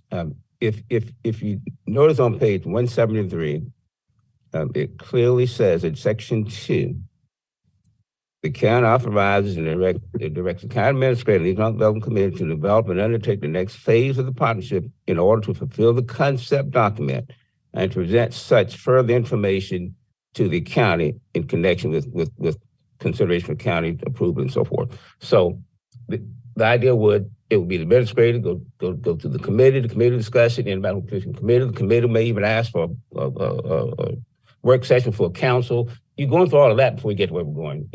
We weren't here to answer all the questions tonight about every specific detail. It's just a concept. And I would say, as long as I've been engaged in involved economic development, if someone asks me what is the biggest problem in Richland County, I would tell you it's your disconnect with the private sector by far, in terms of what we could be doing. And keep in mind, when you're talking about a corporation, I mean, you know what the University of South Carolina we're doing right now? They didn't have a corporation to get things done. You know what all these major entities we would be doing right now? They didn't have a corporation to get things done because what they're allowed to do. And if we sit back and decide to do business as usual, then we'll continue to sit back. And I'm not saying these are all details how you do it, but we have to start somewhere. And this is just simply a place to start so we decide where we're going, how we go with this. But not here to answer every detail, every question about it. That's why. If I may. Yeah. And so I want to be real clear. I'm not asking for details. I just wanted to know what the next steps were. I understand a concept document. I understand the process. And I agree with you wholeheartedly, Mr. Livingston. It is high time for Richland County to do something different. So I'm with you. I just want to know my yes vote tonight says where we're going. That's it. That's all. Those are great questions. And so let me suggest to you that there are two critical path items that I think if the council were to vote tonight, we would start to undertake. First would be the bylaws of the corporation. Those are the heartbeat of the corporation. We would want to do that with input from the county and ultimately with a discussion and a blessing from county council. The bylaws need to be fully understood, appreciated. Folks need to be comfortable with them. They will define how this entity works. They will define its purpose. All of that needs to be something that you folks are comfortable with. So drafting and review of the bylaws in critical. And the second thing that's critical is a real budget. You need to see the operating budget of the organization. You need to understand what the money is going to be spent on. You need to appreciate how private sector dollars will be leveraged in this organization. You need to see how those investments will benefit the county on an ongoing basis. So one of the reasons we've identified the next big touchstone, even in the resolutions, we're thinking ahead to that budget, is because at the end of the day, if the council looks at the budget and is not comfortable with how the investment's being made, then we don't need to move on any further. So there are lots of opportunities, I think, and lots of necessity to have the council have input on both of those items. Like, for instance, I'll just tell you, it is my commitment. We will not show up here in June and start talking to you about the budget for the organization. That would not be wise on any of our parts. So those conversations will need to candidly start happening early spring. Folks need to appreciate how that's going to work. And so I'm sort of with you, Ms. Barron. I can't tell you exactly what's going to happen, but I know there's a lot of work to be done, and it cannot be done without the input of this council. My question has been, thank you, Mr. Malinowski, and then Ms. Mackey, and then Ms. McBride. Thank you, Mr. Chair. Attorney Wright, you indicated that the council can't have full control, then it shouldn't actually make that somewhat alluding to it here where it says the council will retain majority control of the board. I think that could be worded differently so that it doesn't make it seem to somebody reading it, oh, well, the council's. Mr. Jones, what you say, and I agree with Paul Livingston also that we need to do something, but turn around. You should have just ended with a resolution more than likely, because the next thing you do is you give us a concept summary document. And in that document is where 90% of my questions came from. And you're telling, but these are the details that somebody thinks that we should be following. And so therefore, I'm not so sure this was a good idea right here to give us all those details. And what you said, Mr. Jones, when you said that the county can back out at any time by simply not funding it at budget time, that could be something that's put in here so everybody has a little more ease of this organization goes. And your 5-year statement on privatization, I just would like you to know for your benefit, January 27th, 2011, there was a consolidation privatization ad hoc committee meeting. Here's the agenda if you'd like to see it. So it's more than that. Thank you, Mr. Chair. Recognize Mr. Decision to include the concept is critical for this council, Mr. Malinowski. So given it's one of your last council meetings, I will have to respectfully disagree with you publicly. But you know, I respect your opinion. Our thought was that if we just had the resolution, then it would just begat so many other questions. And so, yes, there's been a lot of conversations to include at EDC, to include with EDC chair, to include to some extent with the economic development director, to include having looked at how these organizations work around the state. And we just thought it was more fair to the clerk to go ahead and forecast for you what's being discussed. So, and I appreciate the questions. That's why we're here tonight. If we didn't give you the concept document, then I don't think we would have given you enough information, respectfully. Vice Chair and then Ms. Thank you, Mr. Chair. Just sitting here listening to my colleagues and you know, I'm hearing a lot of concerns from them. And so I really just wanted to go on the record and just speak and number one, say that I am fully in support of this resolution, of this public-private partnership, what it means for economic development in Richland County and what that means for our residents and the growth of Richland County. We had our retreat in January as a council. We met and we had Greenville Development Corporation come in person and speak to us. And we talked to them and heard what it has done for their county. Richland County and Director Rubel have done a great job of economic development in our county, and we've seen it. Recent years we've had record years in the county, and I'm sure that we all want to have that continued success.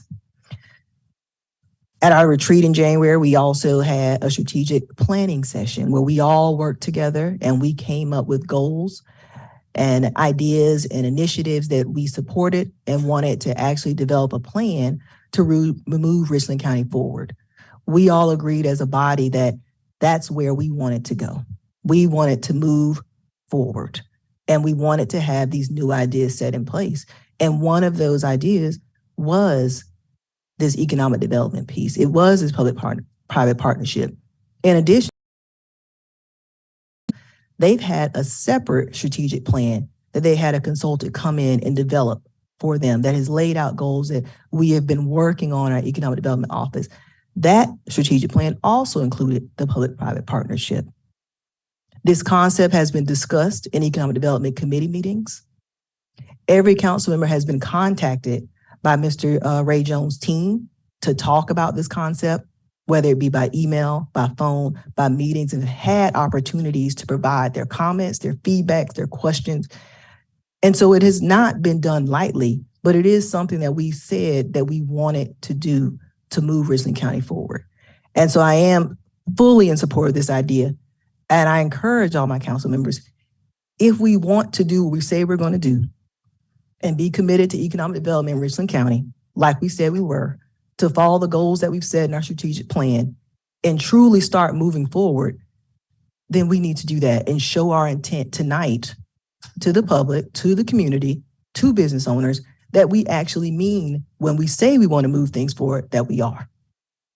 So I just wanted to make sure that was said out there. I know there's a lot of concerns, but again, I fully support this. And I think we can have the conversations that we need to have to get this done in time to really continue our success in economic development in Richland County. Thank you, Mr. Chair. Thank you. You recognize Ms. McBride. Chair, thank you. I support the concept, but I also support any concept, especially if we're planning on making it a part of Richland County, to be thoroughly vetted. Now, you can't vet anything if you don't have all the information that's needed. And in order to make an intelligent, informed decision, you need to have call me for questions, but if I don't know enough, I can't ask you those questions because I don't have enough information background to do that. So my concern is, again, I like the concept, but what, all right, we talked about Greenville. Greenville came and gave us some subjective opinions because we didn't really have data to look at, or whether you take this data and can you apply that to the public-private venture, or was it for some other reason? Was it because Greenville is Greenville and it has a lot of connections? So you just can't say that because somebody has a public-private partnership, that that is the reason that it is successful. And I think that's why Mr. Malinowski had looked up some of the research. So let's see what the other research is saying. Richland County, we looked at South Carolina. And so we got all the counties in South Carolina. But what about counties in North Carolina? I don't want to hear about I want to hear about South Carolina, don't get me wrong, but don't give me Mississippi, Alabama, and Georgia. Let me hear about some other progressive states and the counties there and what they're doing with the public-private partnership. I also want to know, what authority does the council have? Do we relinquish all our authority regarding economic development? Do we keep our economic development committee, or that's gone? Once that is gone, if a decision is made by the public-private partnership, then that decision is done. It doesn't come back to me for voting or to you or a council. It's done. Well, when I was elected, to serve my district, about the council. And one of them was to determine how much the money is going to be spent, determine what county taxes are to be levied, approve contracts and agreements. Okay, so I'm going to just give all that power to this public-private partnership. These are the things that we need to understand and talk about more before a decision is made. And Mr. Jones, I know that you asked me these questions, but I had to process all the information. And so when we come back to vet that, then I expect to know, what authority does county? Well, is it legal for me to give up my authority for county taxes to be levied and to? These are the things I want to know. Will there still be an economic development committee, or does this public-private partnership take it all? I want to know, can we venture out? Can we say, okay, we want this to go to the public-private partnership, but we're keeping this? It is so many different questions that have not been asked that I have the same concerns that Ms. Newton has. You know, I need more information, and I appreciate the general information that was given because it raised a lot of other questions for me. So that's why I want to make sure that this is just a concept and that we would have time as a council to investigate all the different things that could occur as a part of this public-private partnership. So that's my concern, and that's where I am now with it. Thank you. Mr. Pugh, then Mr. Livingston. Thank you, Mr. Chair. I totally agree that we all need to be involved when it comes to flushing out the ideals, but concept is an abstract ideal, a general notion. There's nothing in concrete. I think this is a great idea to help us move forward as a county, but I do echo the same sentiments as my colleagues. I would like to be a part of the flushing out of the ideals and before we make a concrete decision on moving forward with this. Thank you. Welcome, Mr. P. Livingston. I won't belabor the point, Mr. Chair. I'll stop here since it's just a concept. We have plenty of time. Chair.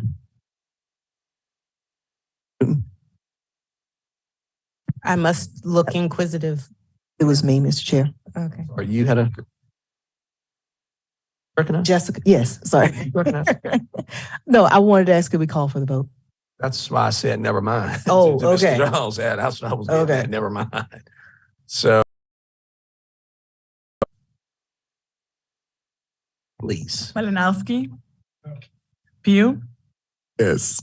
McBride. No. Livingston. Yes. Teratio. Yes. Joe Walker.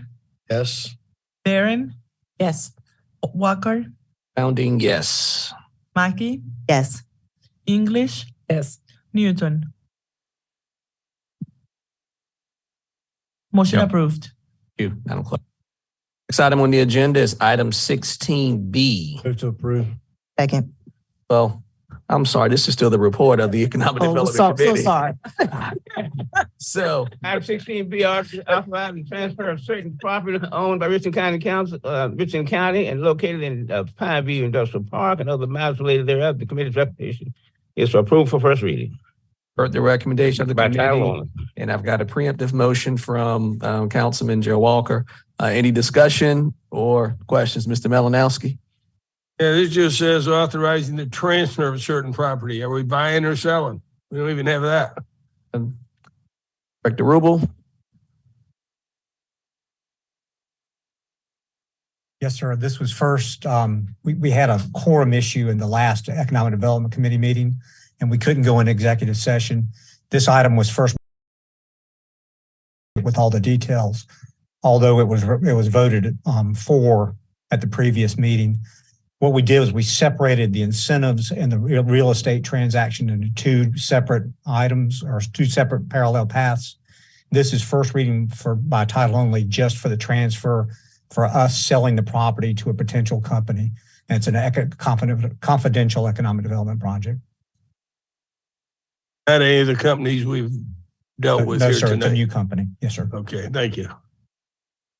Questions or discussion? There being none, Madam Clerk, take the vote, please. Malinowski. Yes. Pugh. Yes. McBride. Livingston. Yes. Teratio. Yes. Joe Yes. Walker. Yes. Mackey. Yes. English. Yes. Newton. Yes. Motion approved. Mr. Chair, that completes the report of the Economic Committee. Job well done, Mr. Livingston. Job well done. Next item on the agenda is item 7. Committee that would be given by the Honorable Gretchen Barron. Councilwoman Barron, you reckon? Will be as brief as I possibly can be, but we do have several appointment is for the Accommodation Tax Committee. We are Bergman. For the recommendation of the committee, any discussion or questions? There being none, Madam Clerk, take the vote. Malinowski. Yes. Pugh. Yes. McBride. Yes. Livingston. Teratio. Yes. Joe Walker. Yes. Barron. Yes. Walker. Yes. Mackey. English. Yes. Newton. Yes. Motion approved. We have the floor, Ms. Barron. Our next appointment is for the Board of Zoning Appeals. The committee is recommending to re-advertise for these vacancies. And we will not be making an appointment.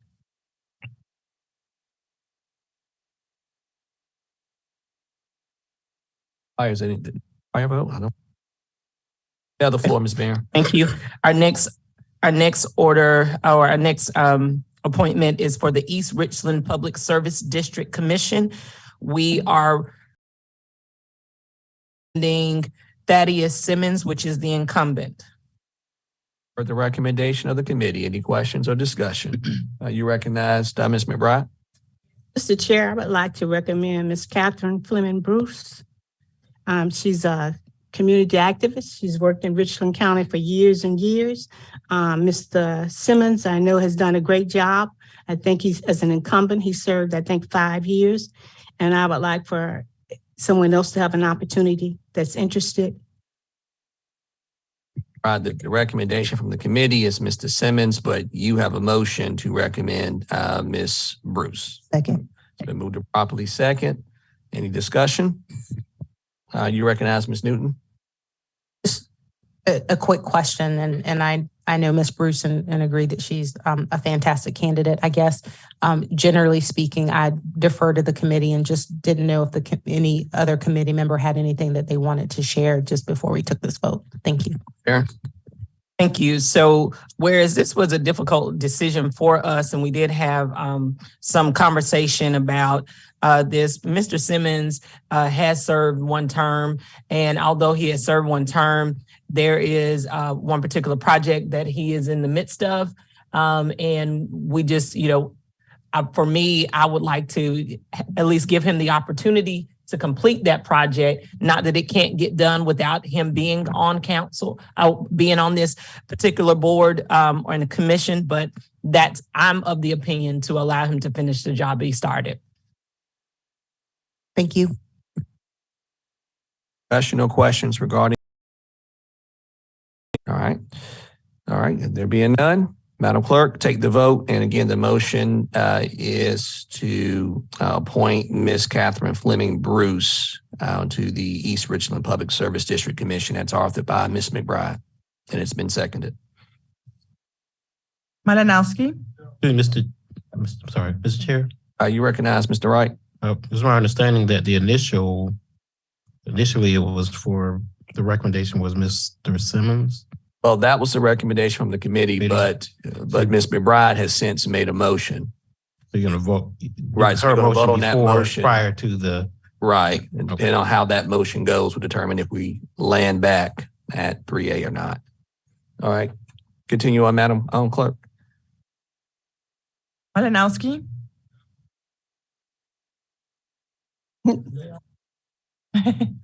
No, one vote. Pugh. No. McBride. Yes. Livingston. No. Derecho. Yes. Joe Walker. No. Barron. No. O'Walker. Yes. Mackey. Yes. English. Yes. Newton.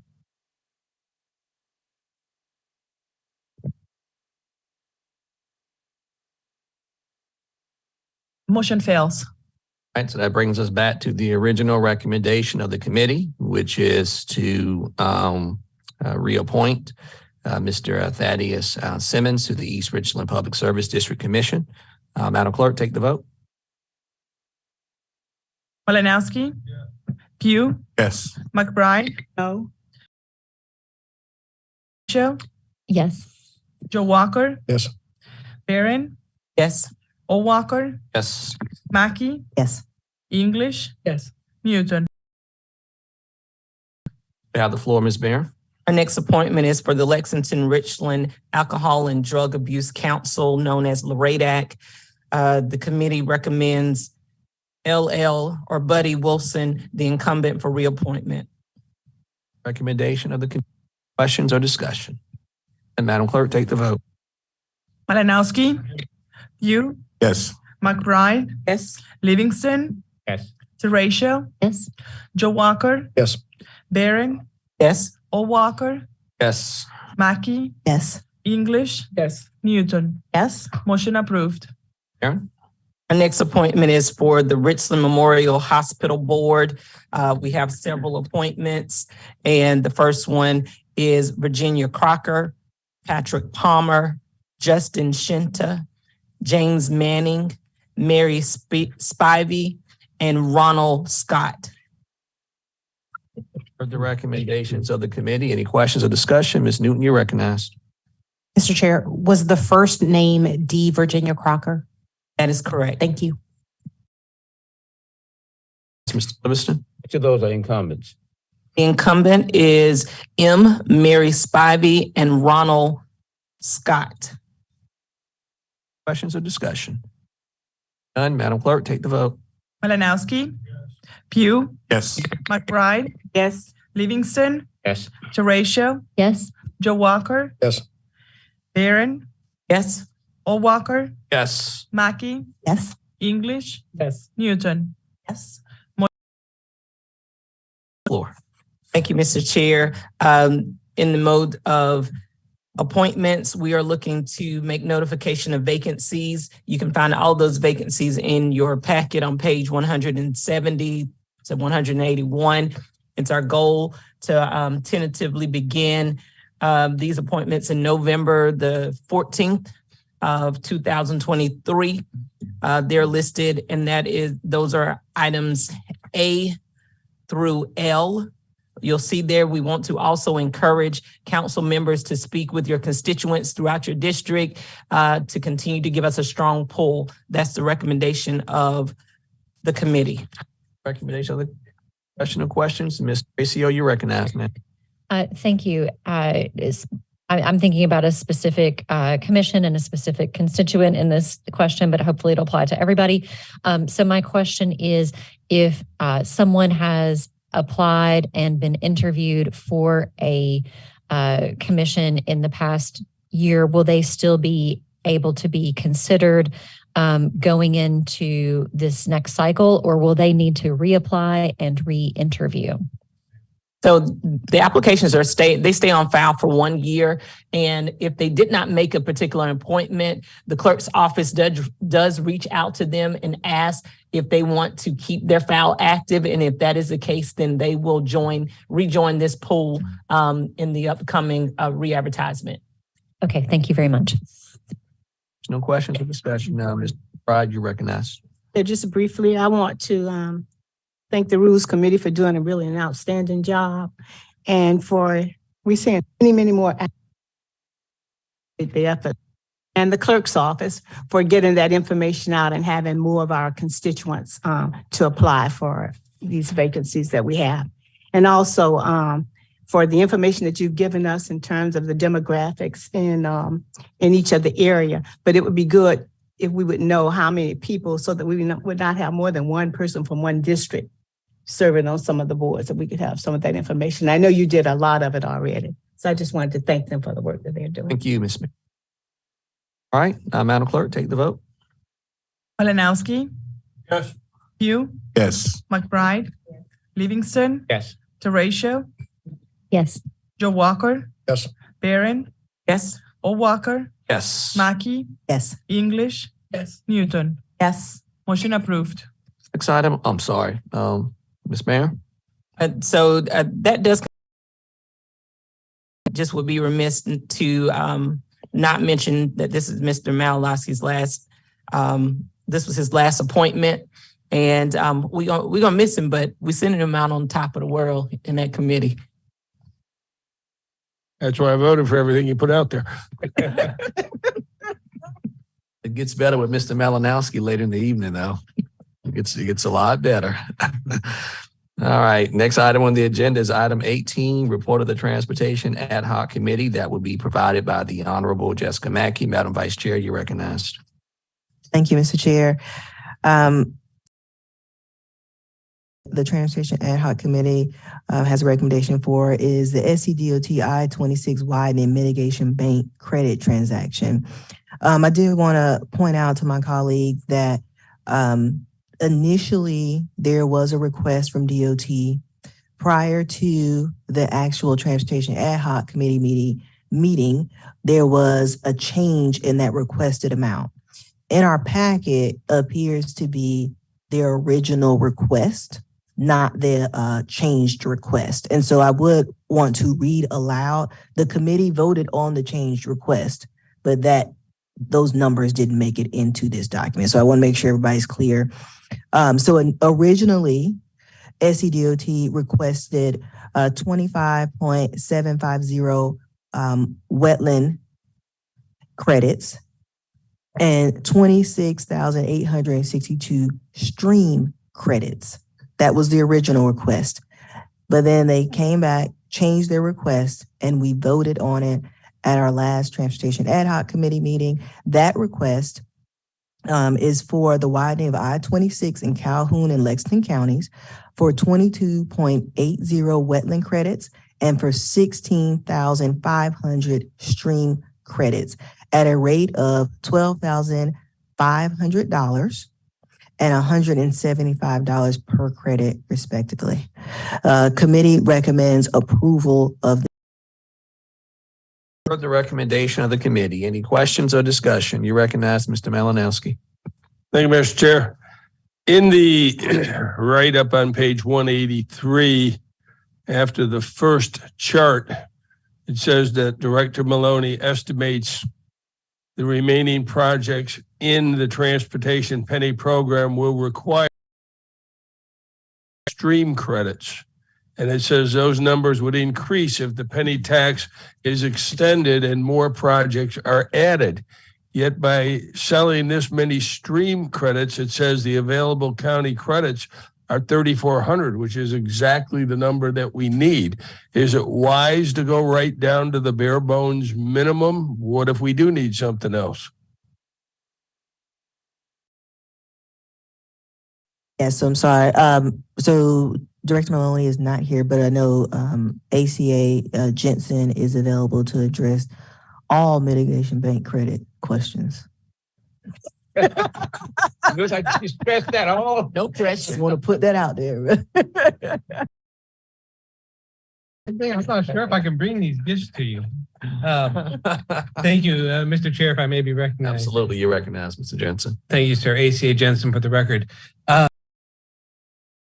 The county let me back up a couple years.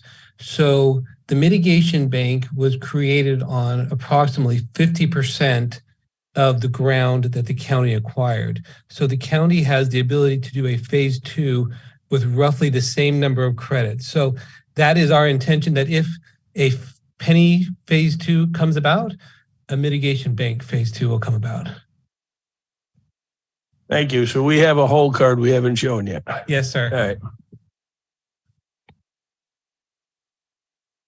Well, you've heard the recommendation of the committee. So any additional questions or there being none?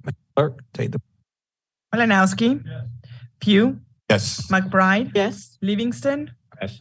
Teratio. Yes. Joe. Yes.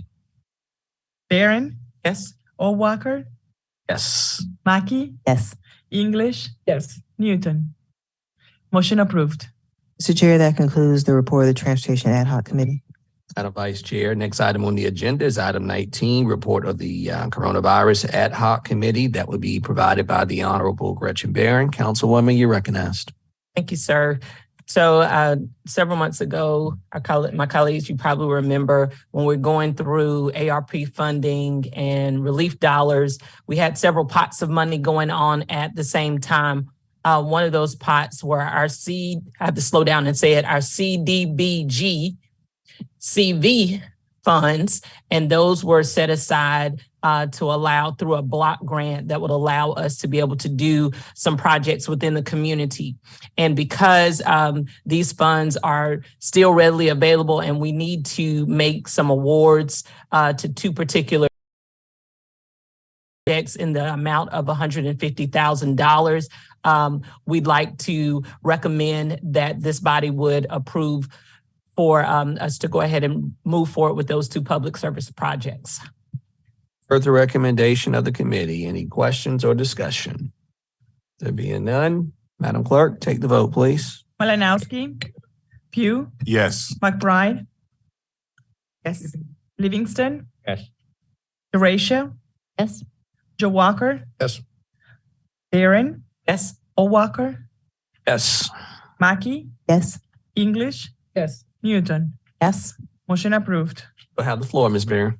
Thank you. And I just want to give a brief update, and anything that I miss, I'll definitely turn over to administration to be able to fill in the gaps. But we do want with where we are with our ARP funds, that is that $16 million that we put out to the community. We have been working with our third-party vendor Guidehouse. They've done an excellent job in really scoring those applications. As they scored those applications, now we are looking at a phase project. We received over 400 plus applications and asking for much more money than $16 million. And because of that, the committee has just found that it's probably in our best interest to slow the process down, pay attention to the detail and the integrity of the process, as we have been doing all along the way.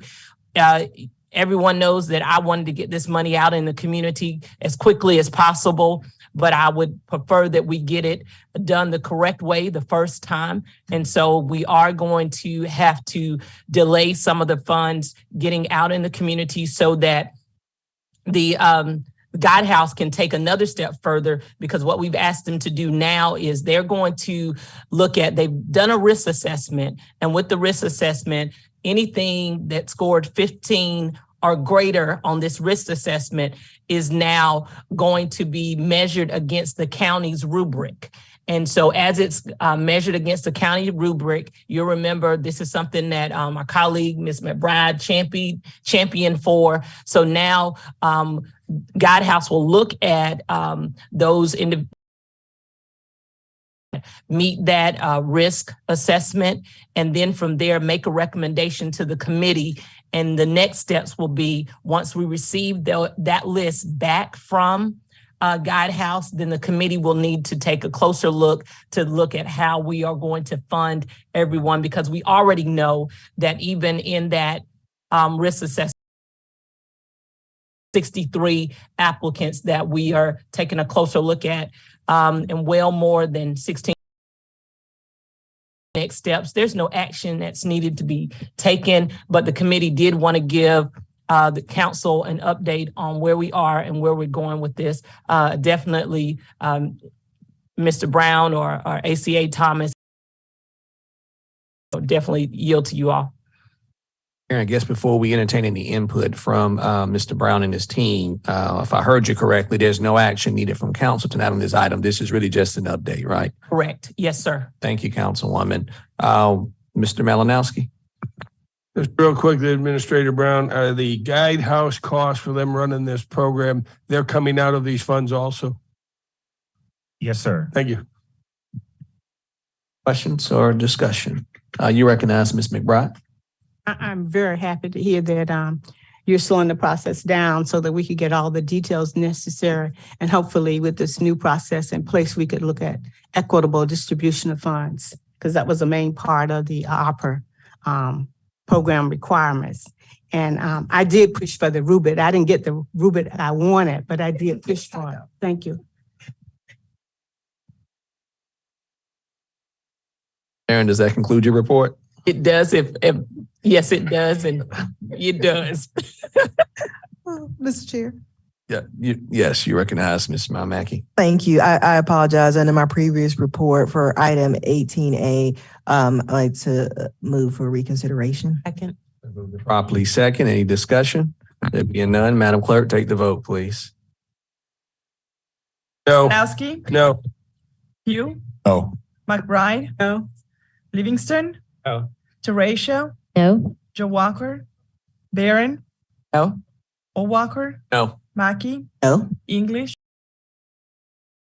Motion fails. Mr. Chair, I also need Yes, you recognize Ms. I also need to reconsider 19A, please. Second.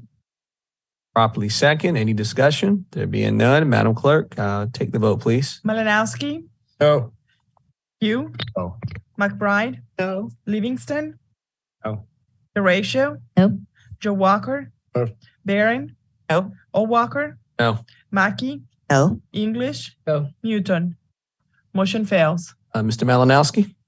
Hey, Mr. Chair, I leave this up to Rules Chair Barron, but since the council's now meeting for a while, we may want to reconsider those appointments for the Rules Committee as well. Second. Properly Which would be for the record 17 3 4 5. Properly second. Any discussion? There being none, Madam Clerk, take the vote, please. Malinowski. No. Pugh. No. McBride. No. Livingston. No. Teratio. No. Joe Walker. No. Barron. No. O'Walker. English. No. Newton. No. Motion fails. Right, next up. I'd like to move consideration for items 14A, B, and C. These don't vote matters, just A, B, C, and D. I'm not D, I'm sorry, A, B, and C. Second. Second. Properly second. Any discussion? There being none, Madam Clerk, take the vote, please. Malinowski, No. Pugh, No. McBride, No. Livingston, Teratio, No. Joe Walker, No. Barron, No. O'Walker, No. Mackey, No. English, No. Newton. Motion fails. All right, next item on the agenda is item 20, which is a report of the Community Impact Grants Ad Hoc Committee that will be given by the Honorable Cheryl English. Councilwoman, you're recognized. Thank you, Mr. Chair. The report of the community. The recommendation is for the grants before you to be approved at $259,445.75. These items were budgeted for in this current year, and these funds need to be spent. Otherwise, they will go back into the general fund. And these are the programs. There is an updated copy that was given to each of the council members, so you can see the funds there. And the recommend is to approve these funds. All heard the recommendation of the committee. Any questions or discussion? Mr. Malinowski, you're recognized. Thank you, Mr. Chair. What's in front of us on page 199 is not that figure. We're going with the figure of a different page here that was handed to us. Is that correct? Yes, sir. The total that you were given was, if I'm not mistaken, ACA Thomas, this is the total figure of those that were applied for, but this is the recommendation of the committee. The and 259,000. And this is Right. the one that was handed out on the day. Okay, where are these funds from? Is this ARPA? Yes, sir. Thank you. The set aside funds. Yeah. Are you clear? Are you Not clear? ARPA. What is it then? These are the funds from the council that your committee funds that you discussed. That answer your question? Yes, it does. Thank you. Okay. Any additional questions or discussion? You recognize Ms. McBride. I would like to support some of these programs, but I'm not able to. We have so many kids out there that are hungry. Many will not have anything under the Christmas tree because they won't even have a Christmas tree. And there are certain projects on here, particularly one that I cannot see supported. So I will be voted no, but it's not because of all of the projects. It's because I disagree with one or two and the overall concept. Thank you. Right. Any additional questions or discussion? There being none, Madam Clerk, take the vote, please. Malinowski, Oh. Pugh, Yes. McBride, Oh. Livingston, Yes. Teratio, Yes. Joe Barron, Yes. O'Walker, Yes. Mackey, Yes. English, Yes. Newton. Yes. Motion approved. Does that conclude the report of the Community Impact Grants Committee? Yes, it does. Thank you. All right.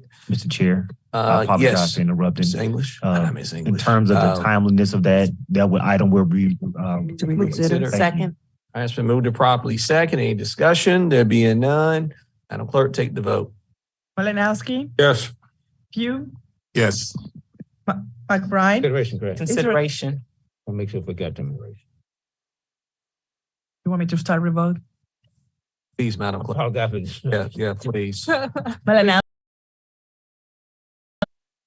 Pugh, No. McBride, Yes. Livingston, No. Teratio, No. Joe Walker, Yes. Barron, No. O'Walker, No. Mackey, No. English, No. Newton. Motion fails. Item on the agenda is item 21, other items. 21A, fiscal year 23, District 4, hospitality tax allocations. Mr. Chair.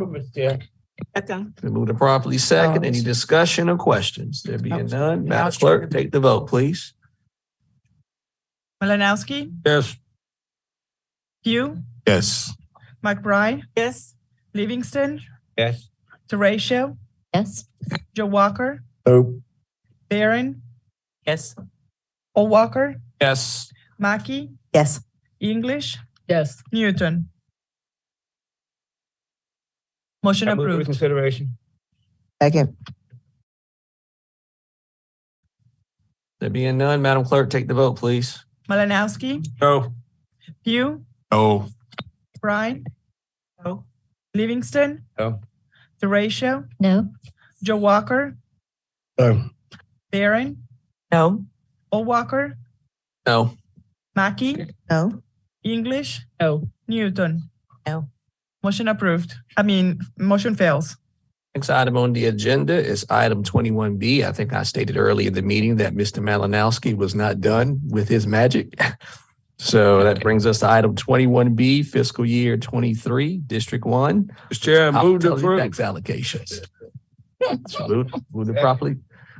Any discussion? Are we sure there's no discussion? All right. Take the vote, please. Malinowski, Yes. Pugh, McBride, Yes. Livingston, Yes. Teratio, Yes. Joe Walker, Barron, Yes. O'Walker, Oh, Mackey, Yes. English, Yes. Newton. Yes. Motion approved. Mr. Chair, I move for reconsideration. Remember, I have power beyond this meeting. it has properly been moved to second. All right. Any discussion or questions? All right, Madam Clerk, take the vote. Malinowski, No. Pugh, No. McBride, Livingston, No. Teratio, No. Joe Walker, Yeah. Barron, O'Walker, Got myself, Mr. Malinowski, yes. Mackey, No. English, No. Newton. No. Motion fails. Next Thank item- you, everyone. Except for the Walker boys. Walker Brothers. Hey, I like my big brother, you know. Next item on the agenda is item 22, executive session. That takes us back to item 6A on the agenda, proposed changes to council rules. I entertain a motion for executive session. So moved. Mr. Chair. Discussion, Mr. Wright, you recognize? Yes, well, we discussed these items last week in executive session. We have the recommended changes.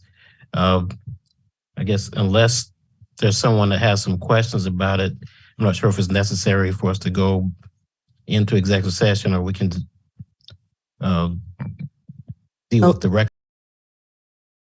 Malinowski. Hey, Mr. Chair, I would move to accept these our agenda. Second. But there's a motion on the floor. Substitute. This is a substitute Substitute motion. motion. Substitute motion has been moved to second. All right, any discussion or questions regarding the substitute motion? There being none, Madam Clerk. Yes. Pugh, Yes. McBride, Yes. Yes. Joe Walker, Yes. Barron, Yes. O'Walker, Yes. Mackey, Yes. English, Yes. Newton. Yes. Motion approved. Next item on the agenda is item 23, motion period. There are no motions. Move to and adjourn. I was going to ask Councilman Walker to do so the honors. I apologize. I Adjourn. withdraw my motion. Thank you, Mr. Thank you. Councilman Thank Joe you. Walker. Will you I'd do like us a the point of honors? personal privilege, Mr. Chair. Absolutely. You, I've prepared a 45-minute speech up here to just talk about things I like, people I like, how appreciative I am, and all those things. But Are there instead, I slides? moved to adjourn. all right, there's a second. Second. All right, properly second. Okay, Madam Clerk, that's non-debatable. Take the vote, please. Malinowski, Yes. Pugh, Yes. McBride, Yes. Livingston, Yes. Teratio, Yes. Joe Walker, Yes, ma'am. Barron, Yes. O'Walker,